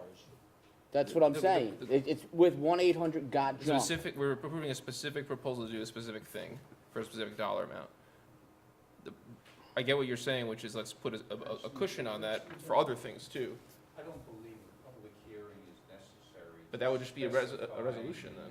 Individual, contractor or vendor. The public hearing is on the correction of the problem. It's for the action it's taking, not the actual. You have to approve the expenditure of money, so you placed a 1-800-GOT-JUNK in, you can approve that contract and, and further expenditures as may be required. Right, so and further offenses may be required to correct the offending condition. There we go. Bingo. Okay. How much is the 1-800-GOT-JUNK contract? Jane, did they give a number or we have to find out after the fact? I don't have it in front of me. I believe it was 15,000. Okay. And that's all getting But that was billed to him. submitted as So part it's 15. Yeah, I know. And Packet. how many cars are there, Mr. Fennell? 3? 3 and a And container. a container? I think 60,000 will cover that. But believe it or not, the cars, they'll actually take for free, you just need to. That's the tie thing. them. That's what I'm But saying. It may not be any The problem is cost. they have to be impounded for a certain amount of days. We can always and go then back they and can change be the dollar paid. amount without a The public hearing. cars It's aren't gonna the cost you anything. Let's the reason put we're doing the that public out hearing the is because of the correction of the offending condition, not the Yeah, dollar just amount. So don't we put could a always dollar change, amount. don't Just put a put dollar amount. We can as- always authorize as Or needed whatever's needed to in a clean following up the problem. resolution for We've no. always done it with the dollar amount, Chris. If it's sticking out in the street, The other two, if they're parked legally on the property. Then you gotta Find wait some till other there's a way. Get creative, foreclosure, yeah. and then they can be impounded, and then they can be. Okay, so we can put let's put the question is, do we want to put a cap generally on it? We just want to authorize it to whatever it takes to clean Whatever up the it spot. takes. Because if we don't put a number, there's no cap. We just whatever it takes to clean up the property. Right. We put a number. We say 100 got junk and any other, such agency necessary to correct the offending condition and charge the cost of the public owner. And then we don't have to necessarily put a cap on it because there is no cap right now. No, or a company, just put in any other, I'm fine with that, that's the way it is. All right. You're authorizing the supervisor to sign a contract with 1-800-GOT-JUNK. You have to, Right. the contract will have a dollar amount. Right. So if the contractor's not going to come in and. Start working. Because there's no limitation Right. in the resolution. It's not automatic, yeah. All right, sounds good. Okay. Did we move to close already? Yep. Okay, so that, we're gonna move on number 6 now is where we are. The resolution will be to resolve the town board approve proposal from 100 Got Junk to correct the offending condition at 117 Prospect Place. We have to amend that to add, And any other and vendor. any other Vendor. any other vendor so deemed necessary to, the resolve the town board approve proposal from 100 Got Junk and any other vendor so deemed necessary by the supervisor to correct the offending condition at 117 Prospect Place, Pearl River, and charge the cost to the owner of the property. All right. That way we have someone who's at least making the decision, okay? You got that, Joe? Yep. You got that written down? All right, Is there a motion? moved. Councilman Divney, second. Councilman Valentine, all in favor? Aye. All right, great. Let's make it happen. All right, now we gotta go back to, Okay, now we gotta go back to public comments. Do you have a motion to reopen public comment? motion to reopen public Councilman comment. Divney, a second from Councilman Batari, all in favor? Aye. So Okay. we're reopening the public comment. Regular, generic, plain old vanilla public comments. Let me just reset the time here. And let's do the scene menu. Enter 3 minutes. There you go. Enter. Right.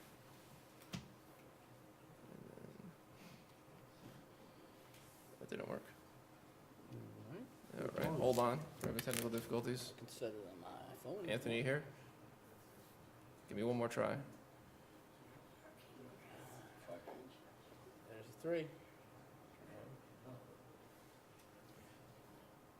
Okay, we're at 1:13 now. We got an hour and 13 minutes to speak. All right. All right, I'm gonna go my phone here. Well, we got hopefully someone who. All right, can you do that while I get going here? This is why you have the big bucks. Can we get new? Who's the guy that authorizes these expenditures? Keep it under a certain amount. I can fix it for you. There we go. All right. All right, there we go. There And we wait, well, since Matt's up here and walking into frame on camera, he's also walking into frame on live YouTube feed for the first time. All right. So not only are we screwing up the timer here, it's the first time we're broadcasting live on YouTube in addition to our Cablevision and Fios One or Fios news feeds. So that's great. Now you don't have to wait to record it later on. And if one person wants to watch this on TV, the other one can watch it on Thank you, Matt. YouTube. All right. Thank you. Who's up there? All right, next. And I just want to thank Matt and Anthony for setting that up. It's a cool little technological innovation we have. So Anne-Marie Uhl from Belavelt, public comment regarding Facebook.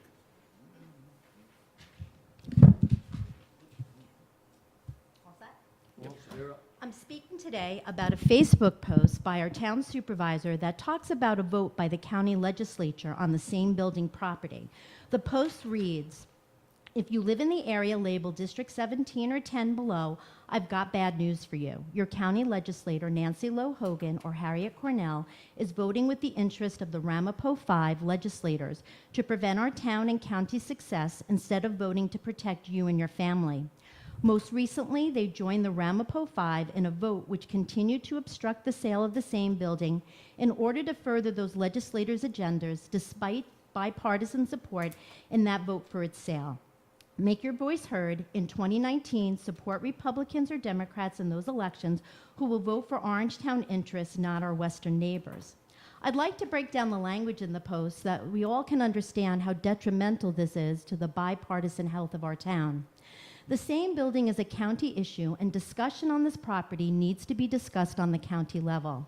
The supervisor post does not give residents specific information on how the sale will impact Orangetown.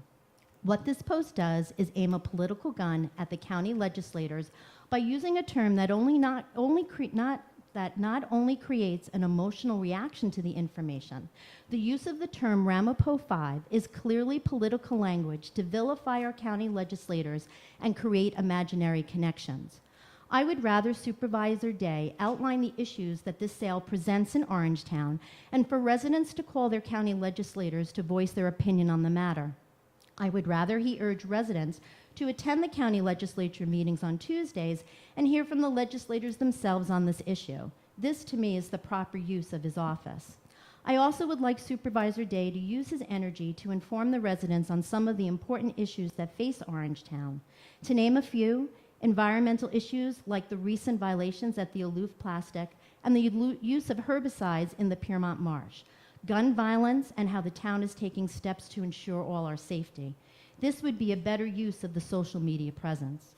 Social media is a powerful platform, and elected officials need to be conscious of the language they use when they're representing themselves either on an official page or a personal page. It's important to make sure that residents are equipped with specific information so they can make the best decision when voting, not an inflammatory label that only incites passion and fear. I hope as we move forward with this year's town agenda, Supervisor Day continues to inform us with the details on how to make our town successful. Thank you. I'm glad you brought that up, actually. All right, next we have Heather Hurley from Pearl River.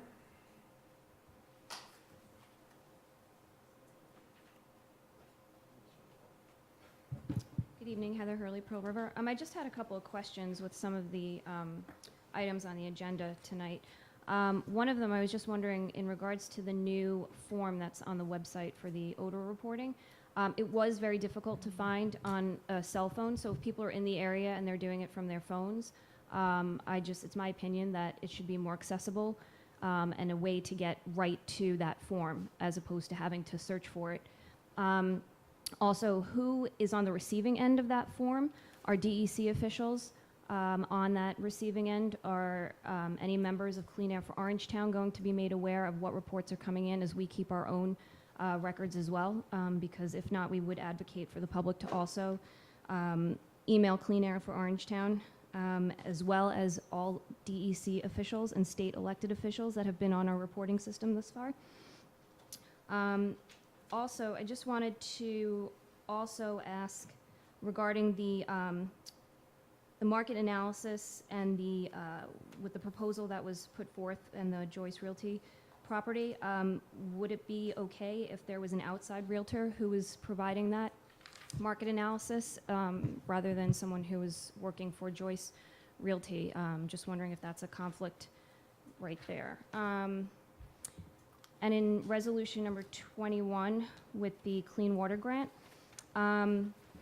just wondering if the town board can explain part of the New York State Water Infrastructure Improvement Act. And does this have anything to do with the improvements to the water treatment? Does it have to do with the sewer to reservoir programs that are happening in, say, California and San Diego that aims to recycle and treat wastewater into drinking water? So if that can please be explained in that resolution, and if that has any of the upgrades have anything to do with that.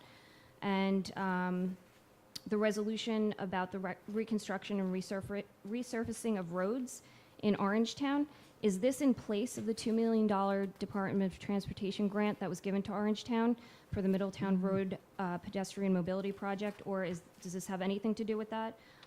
Is that project still moving forward?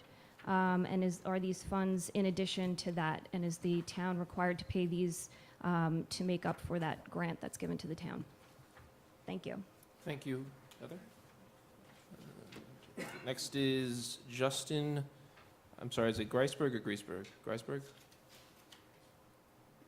Going once, going twice, okay. Next we have Barbara Dello of Blauvelt.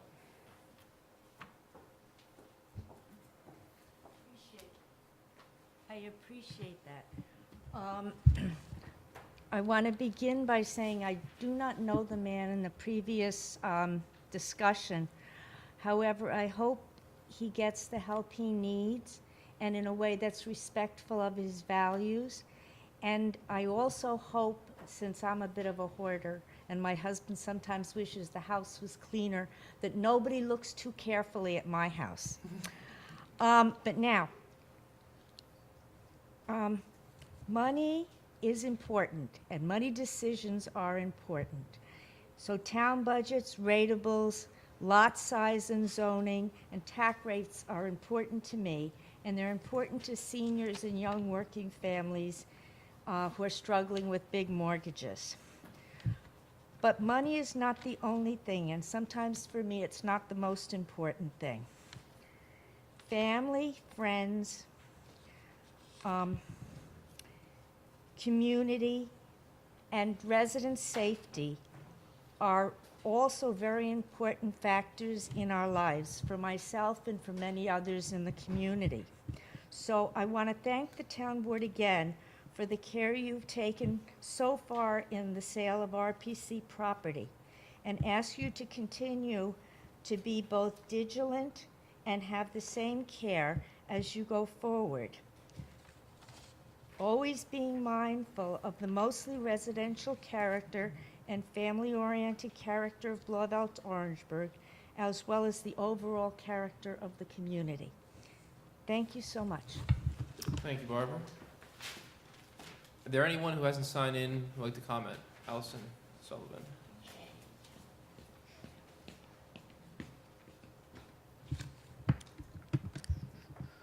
Go ahead. Good evening. First, I want to thank Chris Day for showing up to our Clean Air for Orangetown rally in front of Aloof last week. It was great to have your support. I appreciate it. Second, I'm kind of repeating what Heather said. I agree with every point. I went into the reporting system today to see how easy it was to access, and I couldn't really get it from my phone. I had to Google it. There's no search engine on the mobile site. Okay. So my recommendation would be maybe just a tab or something someone could click on from their phone, because a lot of times they're out walking and they smell the odor and they want to report it then. And also, who will these be going to? I feel the DEC should still be receiving this. And I encourage all the residents to continue to report to the DEC and Clean Air for Orangetown also to ensure we combat this on many levels, not just through the town. And then, are there any updates regarding, any other updates regarding Aloof, any inspections that you guys have done in the past couple weeks? And what are the details of the TRC air testing that's coming up? Is the DEC going to be present, and will a town inspector be present during that time? And will they be testing for acrolein? And that's it. Thank you. Excuse me, your name? Oh, I'm sorry. Allison Sullivan. Blauville. Anyone else who hasn't signed in who would like to add for the public comment before we close that out? Okay. Motion by Councilman Divney to close public comment. Is there a second? Councilman Valentine, all in favor? Aye. All right, so I'd like to address a few points, brought it up, questions, and then we'll pass it around. Going way back to Andrew Wiley. I have spoken to Andrew, is he still here? We had a big gap. Okay, I'll just say for the record, if you watched it on our recording of our YouTube live broadcast. Spoke to him at length about the issue. We brought it forward and investigated it. The issue that he has with the filing of the FOIL, Jane has been responsive to the FOIL, and I think there's a misapprehension as to how easy it is to pull files from her office. We have not yet digitized them. There are enormous filing cabinets and storage containers.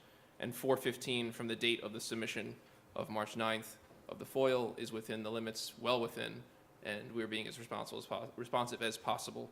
And if there is in fact an illegal condition there, we are going to enforce upon it, as we have been doing, period. And I've been working with him and with Jane on that issue. Skipping it, I'm gonna leave the good one for last. Heather and Allison, so related to the link, I'm gonna be distributing the link. This was our first announcement that it's out there. We're gonna be distributing the direct link to that air reporting page in public. We'll also work to get a button somewhere on the front page that shows up on the mobile. The whole, a year ago I was criticizing the website's design, so we're gonna work on that generally, but we'll fix and get a button there so you can click directly to it. But there will be a direct link set up. To answer your question, who it goes to, I ran myself out of time. I got a light in that like a minute and a half there. That's pretty good. So it goes to, we do have the DC, all the people in DC who need it get it. The state reps are getting it. So their senator and our assemblywoman. The Air Quality Review Committee is getting it, all the members of that. I'm getting it. What else? The people, the director of building is getting it. Director of engineering is getting it. So basically everyone who was on that list who needed it, and we went to the DC and said, who do you need to get this as part of this reporting? And they told us the names they wanted. So, and then obviously it's all publicly available information that could be requested by anyone. So we've streamlined it. It's going through to those people who need it in order to take action on it. What else? Updates on the Aloof testing. That'll be done. We discovered a lot more open holes in the side of Aloof and ventilation points than we thought when they finally let us in. So it took a little time to revamp the proposal. We're going to be voting on change tonight. Yeah, we're voting to change the proposal and just up it's like $6,000 additional versus what had been previously approved. When that's approved tonight, I'll be signing it tomorrow. They'll be going in next week to do the testing on all those ventilation points to find it out. I personally don't know the exact chemical profiles being tested. It's whatever was approved previously. We have to go back and look at the document to see. Well, Tom, do you know? Acrolein was approved, Okay. and this time around, they're gonna use the canisters that are specifically formulated to test acrolein. The last time, if you recall, originally they didn't test for it, and you have to heat those canisters up to a certain temperature, or there's an acrolein bias, so the acrolein will show a higher rate unless you do that, and they are gonna do that. And we have been advised that when they go in, the DEC is gonna do a dual testing, so, we can confirm it, but that was the plan, is that the DEC will go in and do the testing at the same time. Okay. And thank you, Tom. So then moving on to other questions that were brought up by Heather specifically that Allison didn't touch on. The drainage grant, that is not related to any sort of treatment. It's actually drainage around the area of the Sparkle Creek where we're trying to get better management of the watershed by, I think there's a change in the height of a wall and a retaining wall around near the Palisades Parkway area. It's all about managing stormwater. It's something that's been tried in the past or being considered in the past. It's gonna be a very low, actually zero cost to the town sort of thing. We're gonna be contributing a lot of in-kind labor. So there is no sort of, it's not sewer or water treatment related, it's runoff management related, and it will help our Sparkill Creek watershed area substantially if we get that through. Then the resurfacing bond is completely unrelated from any state grants for specific projects. This is part of our capital plan for repaving that Jim Dean and the highway has established. We rebond every 2 years for $1.8 to $2 million, depending on what we have available, for him to go through each road and just gradually be paving it, so your road doesn't end up being a bunch of patches after being neglected for too long, then we have to do it all at once. So it's a good forward-thinking plan, but unrelated to grants. Just to add to that, Chris, Yeah, that's, in August, you'll see the trucks go out, they do the chip seal, they do the tar, they do the chips, and then they come in and they take the excess. That's what it's really there for, to redo the roads, and we need it, you know, especially after a winter like this. Jim can attest to that. Yeah, absolutely. The up and down temperatures. Going back to the, I believe, still town chairwoman of the Democratic Party, Emery Uhl, I appreciate your input on my non-governmental Facebook page posts. I appreciate your desire to choose what I say about them, about things in my non-governmental Facebook page. But that said, I don't think I'm going to talk about the issues that the Democratic Committee wants me to talk about. I'm going to talk about the things that I think the people of Orangetown want to hear about in my free time as a person on my Facebook page. I'm not going to use any vulgar language, but I'm going to be pretty clear. When someone is aligning with a town or with the legislators who represent a town that are trying to do things that are detrimental to our county or our town, I'm going to call them out on it. And I'll be free to do that going forward. And I think it's a little absurd when you're sitting there and trying to claim I'm not communicating on town issues. Ask the people sitting next to you who are active on the issue of Aloof whether I've been communicating on the issue of Aloof related to the town. And you're going to try to bring in national issues that you want me to talk about, that I should talk about instead of our county level issues that affect our town directly. So on the Democratic Committee Facebook page, you can post what you like. And then on my Facebook page, I'll post what I like. And then we'll see what the people of Orangetown think. I do know the Ramapo 5 legislators, since you brought the issue up, and I'm glad you did here in this forum, I've been voting consistently to damage the interests of Orangetown. And several Democrats voted against them in past resolutions. In this case, Lo Hogan and Cornell voted with them. The sale of the same building in New City would help the county's finances, which in turn helps us. The property that the Ramapo 5 is trying to have sold off is the one right near the edge of New Hempstead. And they want to keep using the same building. Why would they, who are beholden to certain developing interests, want to sell that property in that area? I wonder. So why would someone who represents Orangetown want to support what they want in that area of Ramapo, and then come here and send someone to protect them at the podium over here and say that I shouldn't talk about it? No. You don't get to respond. No, you don't. You can go to your Facebook page and you can comment on your Facebook page, because I'm not going to tell you your First Amendment rights on that, just like you shouldn't be telling me mine. So, no, you don't get to talk anymore now. Thank you. So, again, you have a Facebook page. No, I'm shutting you down because you're a political operative. It is transparent what you're doing here. It's embarrassing to the Orangetown Democratic Committee, frankly, that you would try to claim sexism when you come in here and try to talk to someone about a Facebook post in a town board meeting and say I shouldn't talk about county issues, claim I don't talk about town issues, and claim I should talk about national issues. And then when I say to use your Facebook page as a Democratic Committee chairwoman to talk about it, to say I'm being sexist, I think you should reconsider your tone or your attempts to try to win the argument here, because I don't think anyone in this room thinks that someone saying to a Democratic chairperson that she should use a Democratic page just as I use my page is in any way sexist. If you want to talk about guns on that, talk about guns. You want to talk about how I'm wrong, talk about I'm wrong. You want to talk here all day for the 3-minute public comment, feel free, but then I'm going to respond to it. Okay? Thank you. Anyone else have any comments? No. I was going to comment on the same building, and I agree that the 5 legislators from Ramapo are doing a disservice to the county, and also to Nancy Lo Hogan, who was on the town council with me here for 4 years. I think is doing a disservice to the county, and she should be called out on that, because the sale of the same building has been going on for 2+ years, and it's the same buyer that I think it's $4.5 million was the bid. It would be good for the county, and a lot of stuff has been moved. The same building, I worked in the same building. Same building is a disaster. They're going to knock that down. It should be knocked down.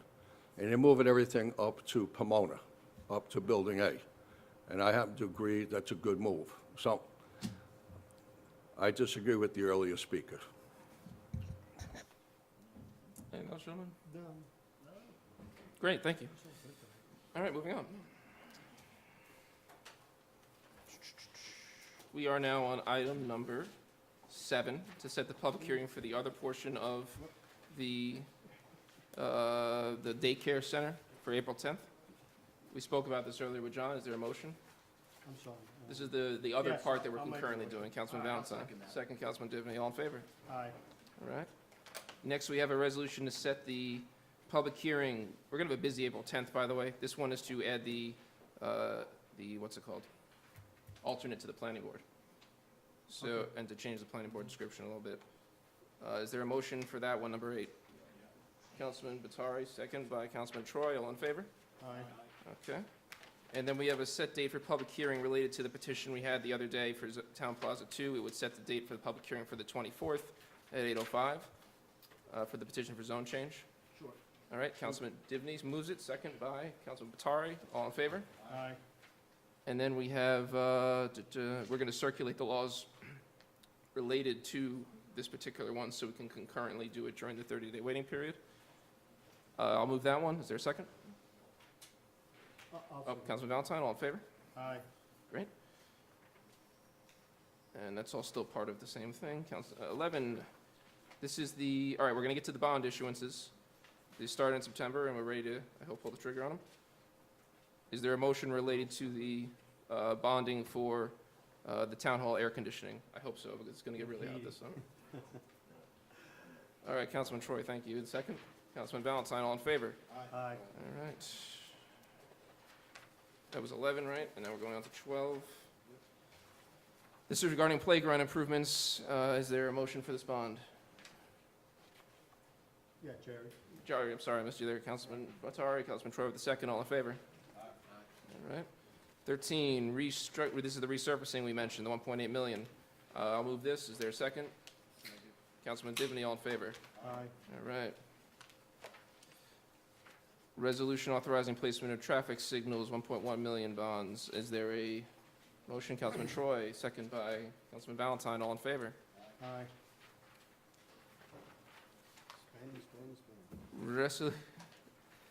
And I just want to say, we're going through all these bonds, and since this is a good point, the bonding load previously, before I came into office, was 9.5 million on this particular tranche of debt, because as we retire it. It was requested at 13, we're now going to issue 8.5-ish total. So we've reduced our bond load by 1 million in the course of this process. Bonding is an important tool to deal with big expenses, but we also want to make sure we're doing the right thing. And I pushed a lot of things to grant requests that we're hopefully going to be able to get in this funding round this summer. We do have a lot of bond debt And we have a coming lot off the books. coming up. We're retiring 3.5 million from the RPC sale, which was just retired. So we are clearing a lot of bond space, and that 3.5 million, additional million here has been cleared. And but we still have to rebond certain things, and we do need to pave the roads and do bigger projects. And the other point is, okay, we're voting on all these bonds, we're spending a lot of money, but what we're spending it on, we've had discussed through budgets Right. and This was in the budget various process last year workshops, with et cetera, Supervisor- just so people Yeah, know. This was in the budget process last year with Supervisor Stewart, and then came through for further review with my office in January. Then we workshopped it. We went from there. All right, Cherry Brook storm drainage improvements. I'm sorry, someone asked about the Cherry Brook. This is gonna do, yeah, you were just, I think you were just commenting on it. We're gonna finish the project, basically, so that's the idea. Is there a motion? Moved. Councilman Divney, Councilman Valentine for the second. All in favor? Aye. Okay. Pond improvements at the golf course bond. Is there a motion? I'll make a motion. Councilman Valentine, second. Councilman Troy, all in favor? Aye.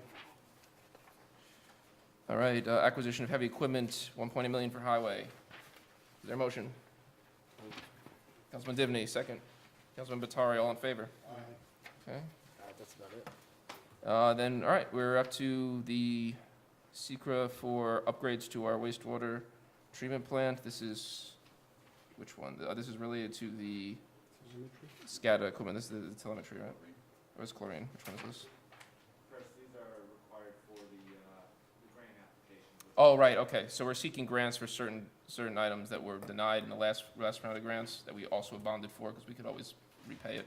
So this is the telemetry grant, and then the chlorine grant is the next one. The language was just incorrect, the last time it was done, they need to show proof that we've committed to pay it. This is the specific resolution the state said we should write up to get this funding round, because that was the thing that made us not get it last time.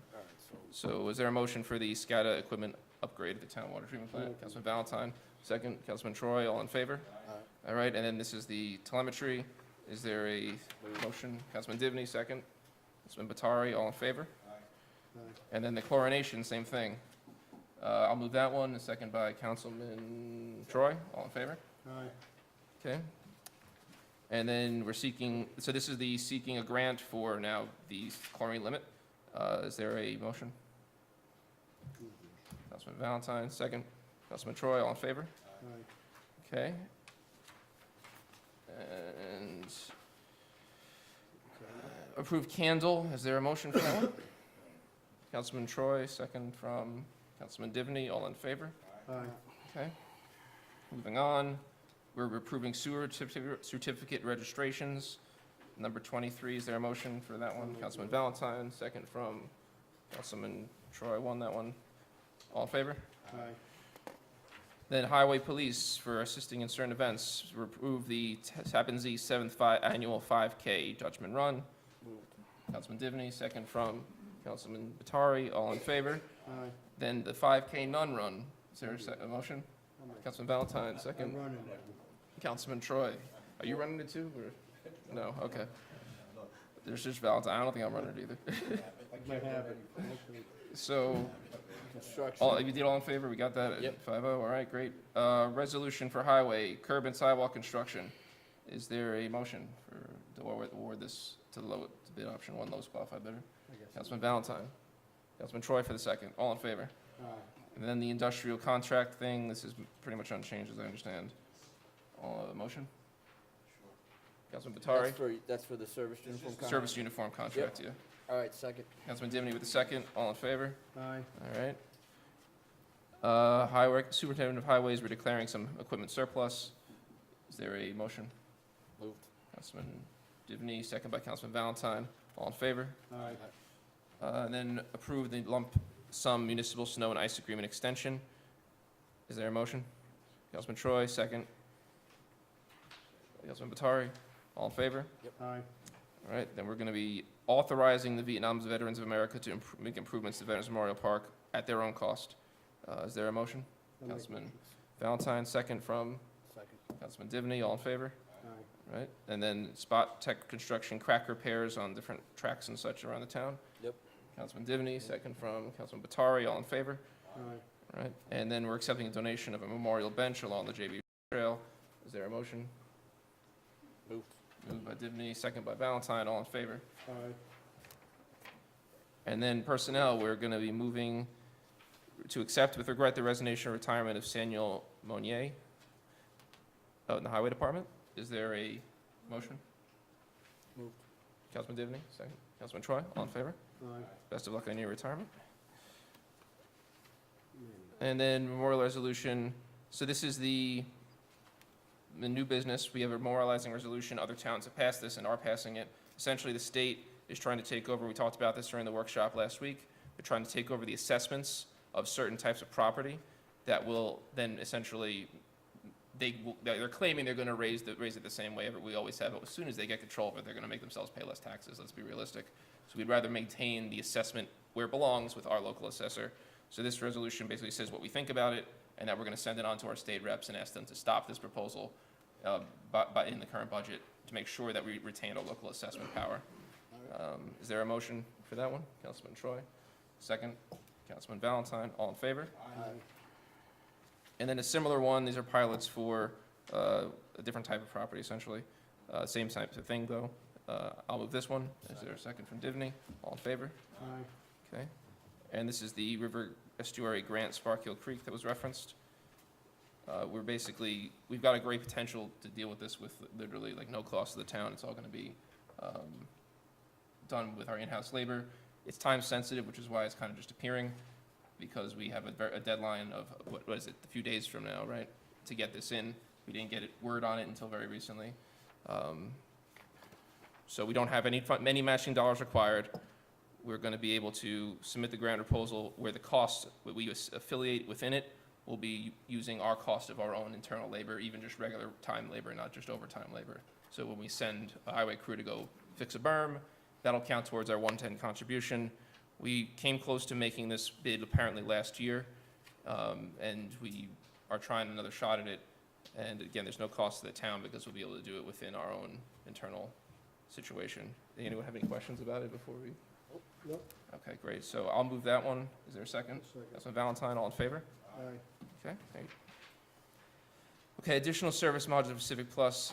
This is essentially one of the programs we're trying to use to smooth out our operations between different departments in the town. There is a small cost associated with it comparably to what else we do. As you can see, it's only $2,400 to invoice at signing, and basically $2,400 a year to allow us to do things more digitally, so it's smoother and more accessible by all the different departments. Part of the proposal we've been trying to get through. Overall in our town, this basically will allow us to do things like minutes for the meetings in a centralized way, so they're easily accessible right away for both the public and for the people in the town government themselves. Does anyone have any questions about this one? Nope. Okay, you have a motion? Okay, Councilman Troy, second. Councilman Divney, all in favor? Aye. Great, thank you. Okay, so this is when we discussed, essentially all the towns in Rockland County are getting together to retain a law firm to fight the ONR rate increase.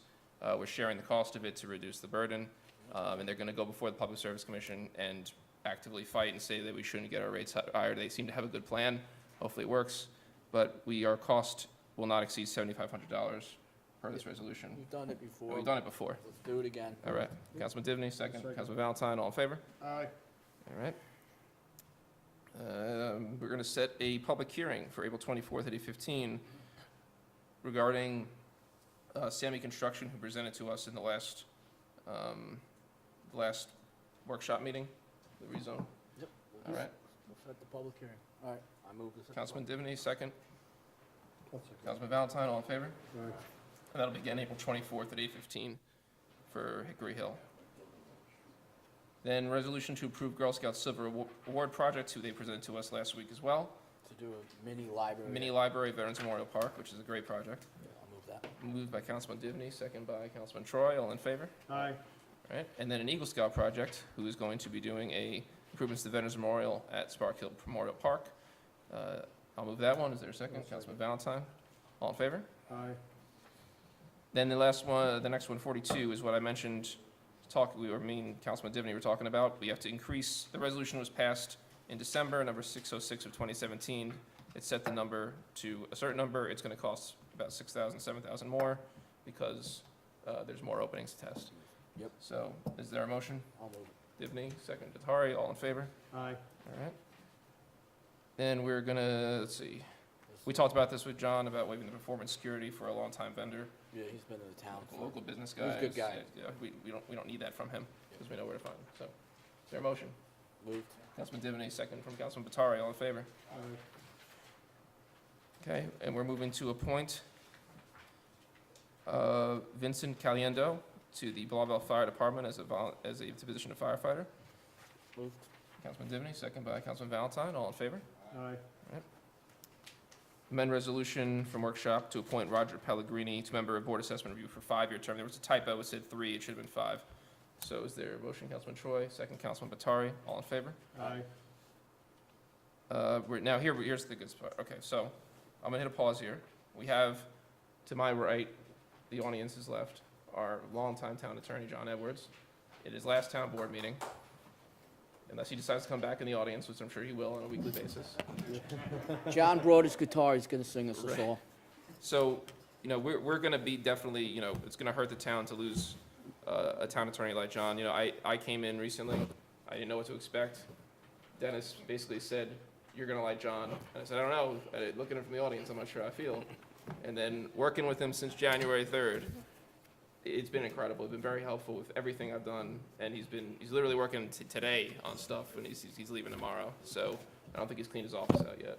But I really appreciate your time. It's helped me get on my feet as supervisor, so thank you very much, John. I really appreciate it.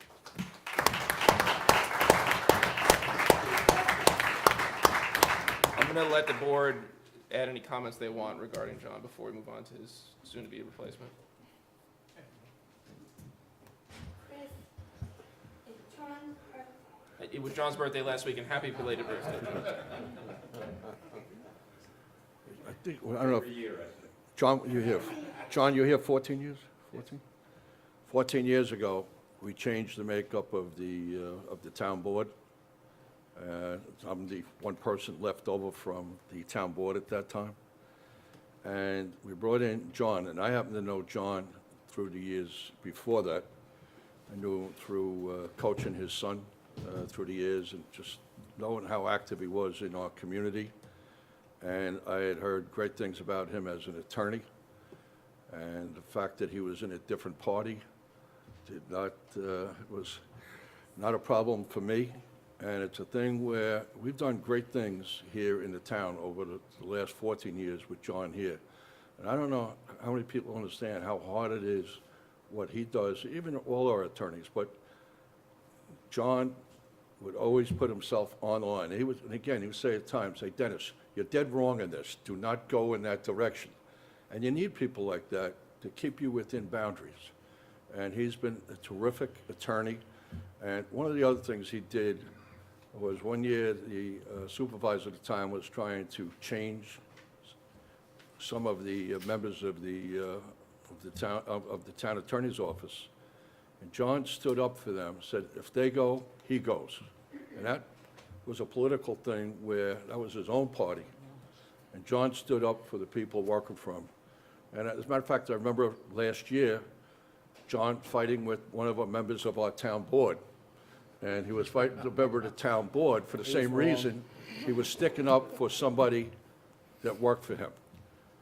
John Edwards is somebody I admire greatly, and I'm sorry that he's leaving. And if Chris Day didn't come in, I was not going to let him go because I was afraid that changes would be too great. So, John, good luck in everything you do in your retirement.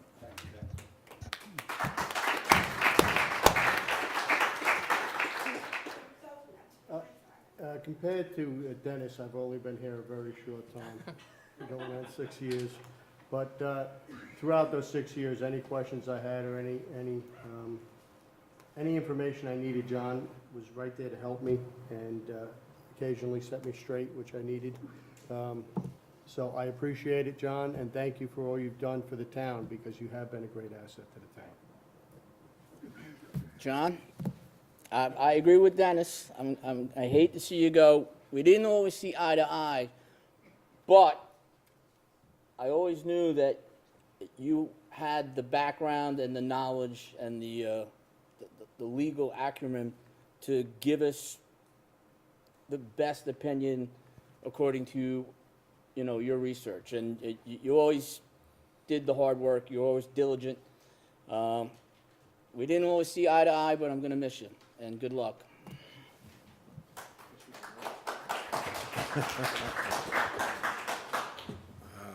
Where do we start? DA's office, police department?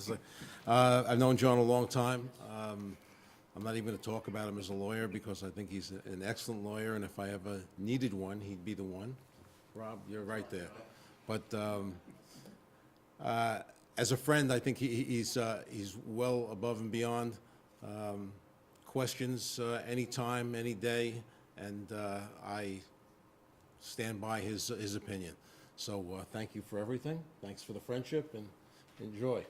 I don't think we won't pull you back. John, would you like to say something? You usually do. I just, I have to say that, when Dennis and others approached me 14 years ago, my initial reaction was you couldn't drag me down here. But I was persuaded. Met with Dennis O'Donnell, Tom Moore, Teresa, and my wife was opposed to it. But I said we would give it a try. And I must say that both professionally and personally, I think it's been an extraordinary experience. I value my time here, and I value the friendships that I've developed. And I'll miss it. Not Thursday, but I will miss it. And thank you for all the kind words, and to the supervisors and town board members over the 14 years who've always been very supportive. Thank you very much.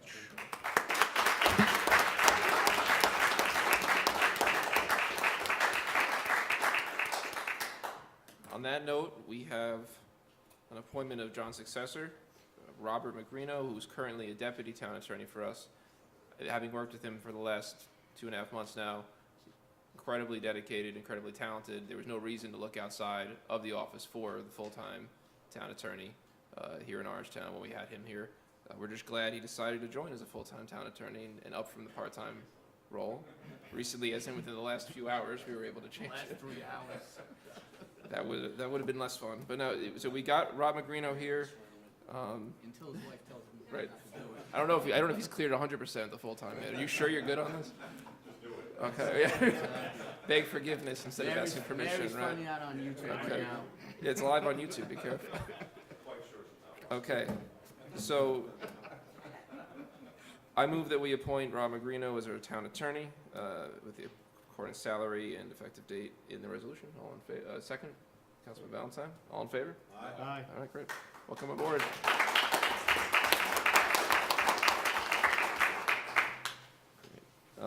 Then we have, I'm gonna take this out of order. We're gonna go to 48 and then back to 47. We also did interviews for our deputy town attorney position. Now, we've at least solidified the one vacancy that was let off by Rob there. And we're excited to get a lot of amazing applicants. We had, I think, 28 resumes put in, 28 resumes put in. We interviewed about, what, 8, 9? 9. We had 9 and it got down to 8. All right, even one independent withdrawal because of a pension thing.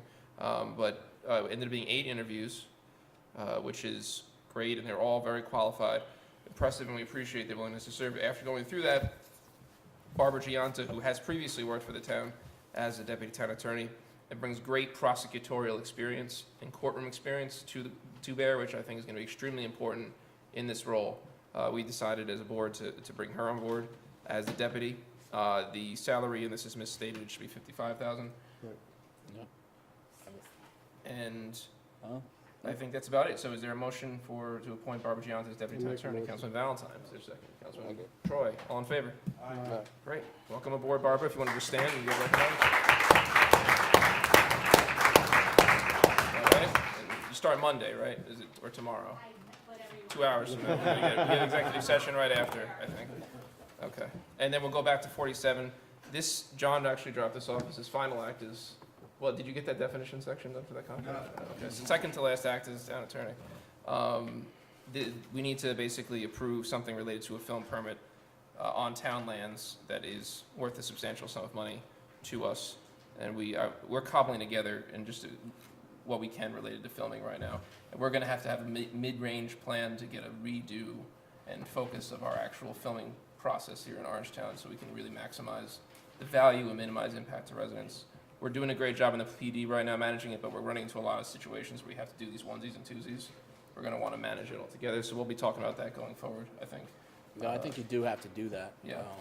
Especially. There has to be a real plan. No, I mean, just if you're in downtown Pearl River, there's been numerous occasions where the street shut down. Yeah. And usually they're good about compensating like the food vendors, but you got other people that are down there where you don't have people coming to your office for 3 or 4 days because their street's shut down. So it's something we got to work on. Yeah, and we've had meetings, both myself and the chief, and some of our other folks of the town with the county film folks, and they gave us some great ideas in terms of we could be making a lot more money off those road shoots, and we could also be making sure that they compensate all residents and make sure they compensate all businesses.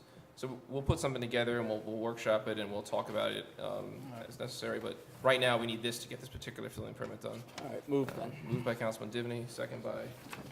Before I second it. Yes. This is for the helicopter? This is for the helicopter. Yeah. How many landings up on the? It's 1 day. Well, it's for 1 day, and it is for basically between the hours of 6 a.m. and 8 p.m. It's going to be, I guess, a couple of takes possibly. I don't know. It's likely we can't. multiple takes, but it'll all be in daytime hours. I hate helicopters, but I'll second it anyway.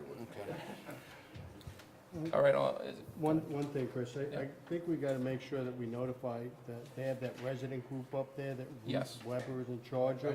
Yeah. Because if not, we're gonna be getting calls like crazy about what's going on. so- Okay, so before let's hold off on the, we'll add can we add a notification thing, or is it?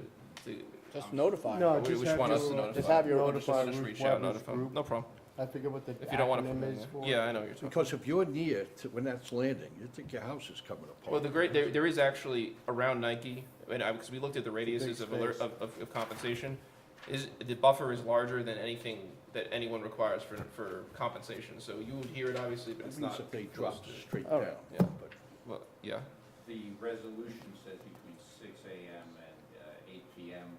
Late this afternoon, I got an email, and they apparently would like that extended to 10 p.m. That's gonna be a problem. Okay. Max 2 days. I don't know about that. It's not the helicopter pilot from the East River. right? Well, I mean, I do know there's ways for them to make the sky look dark when they're filming, right? I mean, Use a green screen. I think we should keep it at 8 p.m. I do too. All right, so one day between March 28th and March 30th, 6 a.m. to 8 p.m. 2 days. Landing it on one day somewhere between these 3 days, this 3-day period essentially. Do we want to make it 2 days or want to keep it Well, one it day? says here, no more than 2 days, 2 dates in between. I don't even know how you It's too say it. con- They asked for 1 day between those dates. So it's one date between March 28th and March 30th, That's fine. because it might rain. Right, yeah, Yeah, yeah. as long as We'll they need a notify, special meeting for something like this. That's All right. fair. as long as we notify the residents on Tweed, I have no problem. Okay, I'll make sure that gets out. All right. All right, so we go back, we have the same motion and second, since there's been no amendments, is there all in favor? Aye. All right, great. Jeff is up. And I just have a question. we can't do that right now, After I'm the sorry. meeting. No, it's regarding Sunday. I'm not sure what's going on Sunday. Parade. St. Of a Patrick's parade. Day parade. Yes. I'd like to know how many of the board members are willing to march with Ventura. I want to know. Okay, we'll get to, I know I'm pretty sure we're all marching, but some of us are not committed on certain We things. So need people. thank you, Esther. We gotta get back to the business here. Thank you. Jeff, take it away. Okay, thank you. The audit for tonight's meeting consists of 7 warrants for $15,700,000. The first warrant had 7 vouchers for $52,000. Only item there is Munis, which is our payroll software. The second warrant had 3 vouchers for $24,000 and was for utilities, 2017 items. Third warrant had 51 vouchers for $1.1 million and was for utilities and employee benefits. The fourth warrant had 14 vouchers for $11.2 million, and that's all the special district funding, obviously approved in the budget. The fifth warrant had 66 vouchers for $253,000 and was for utilities, 2018 utilities. The sixth warrant had 51 vouchers for $1.1 million and had the following items of interest. 1 and 2, applied golf contracts. Number 3, Capasso, $48,000 for recycling contract. Number 4, CSEA employee benefit, $30,000 for dental benefits. Number 6, Department of Civil Service, $754,000 for health care benefits. And then the seventh warrant had 373 vouchers for $1.8 million, all 2018 items. Number 8, Atlantic Salt, $35,000 for highway salt. Number 10, Capasso again, $48,000 for recycling. Those are 2 separate months that hit this time. And number 12, the County of Rockland, $465,000 for the community college chargeback. Yeah, on that, on number 12, just to remind people, on number 12, this here is just like highway robbery. Because what happens is with the community colleges, if somebody is from upstate New York and they go to Rockland Community College, all right, we get a reimbursement from that county for coming to Rockland Community College. If somebody from Rockland, all right, goes down to the city, and FIT is the place. FIT has associate degree, a bachelor degree and a master's degree. It's the only one that has that in the state. We have to reimburse those counties for that amount of money. Now, the thing that's the highway robbery on this is the fact that Rockland County has more people coming to Rockland from other counties.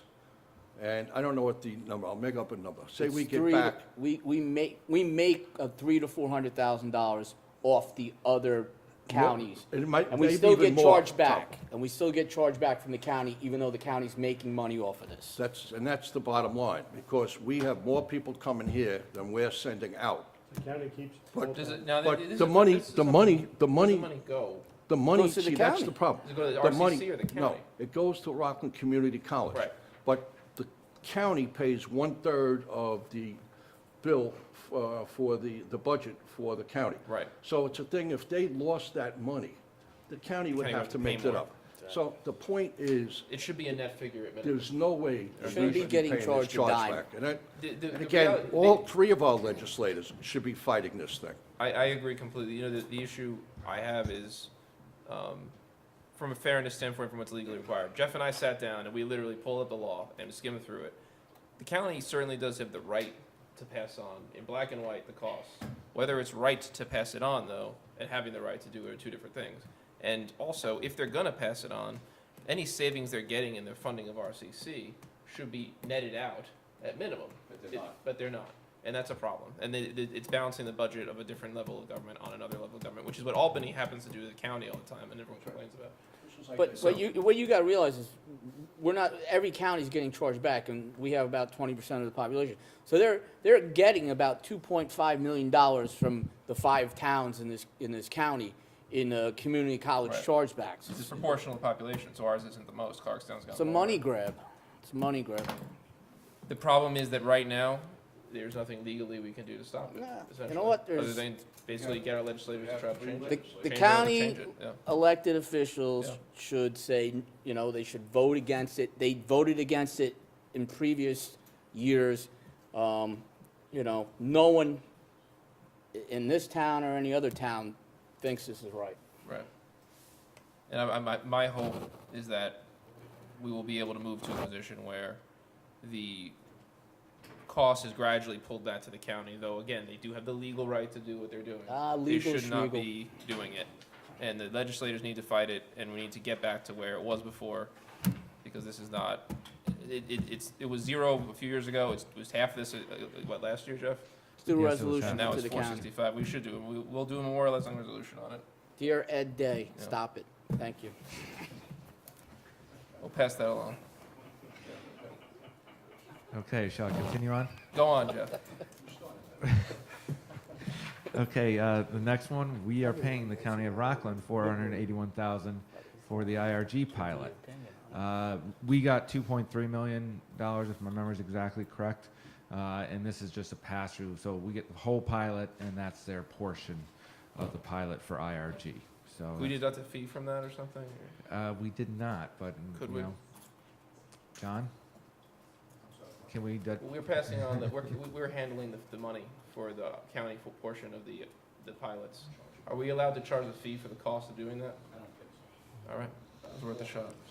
All right. Okay. Go on, Jeff. That's about it. Number 18, GHD Consulting, $16,000 for a chlorine reduction study. And then number 23, 24, and 25, these are for Nanuet, Nyack, and Pearl River school districts, $20,000, $54,000, $102,000. This was what Brian Kenny talked about with a special franchise fee that was on the bill, so this is a pass-through once again. But that's what that is for.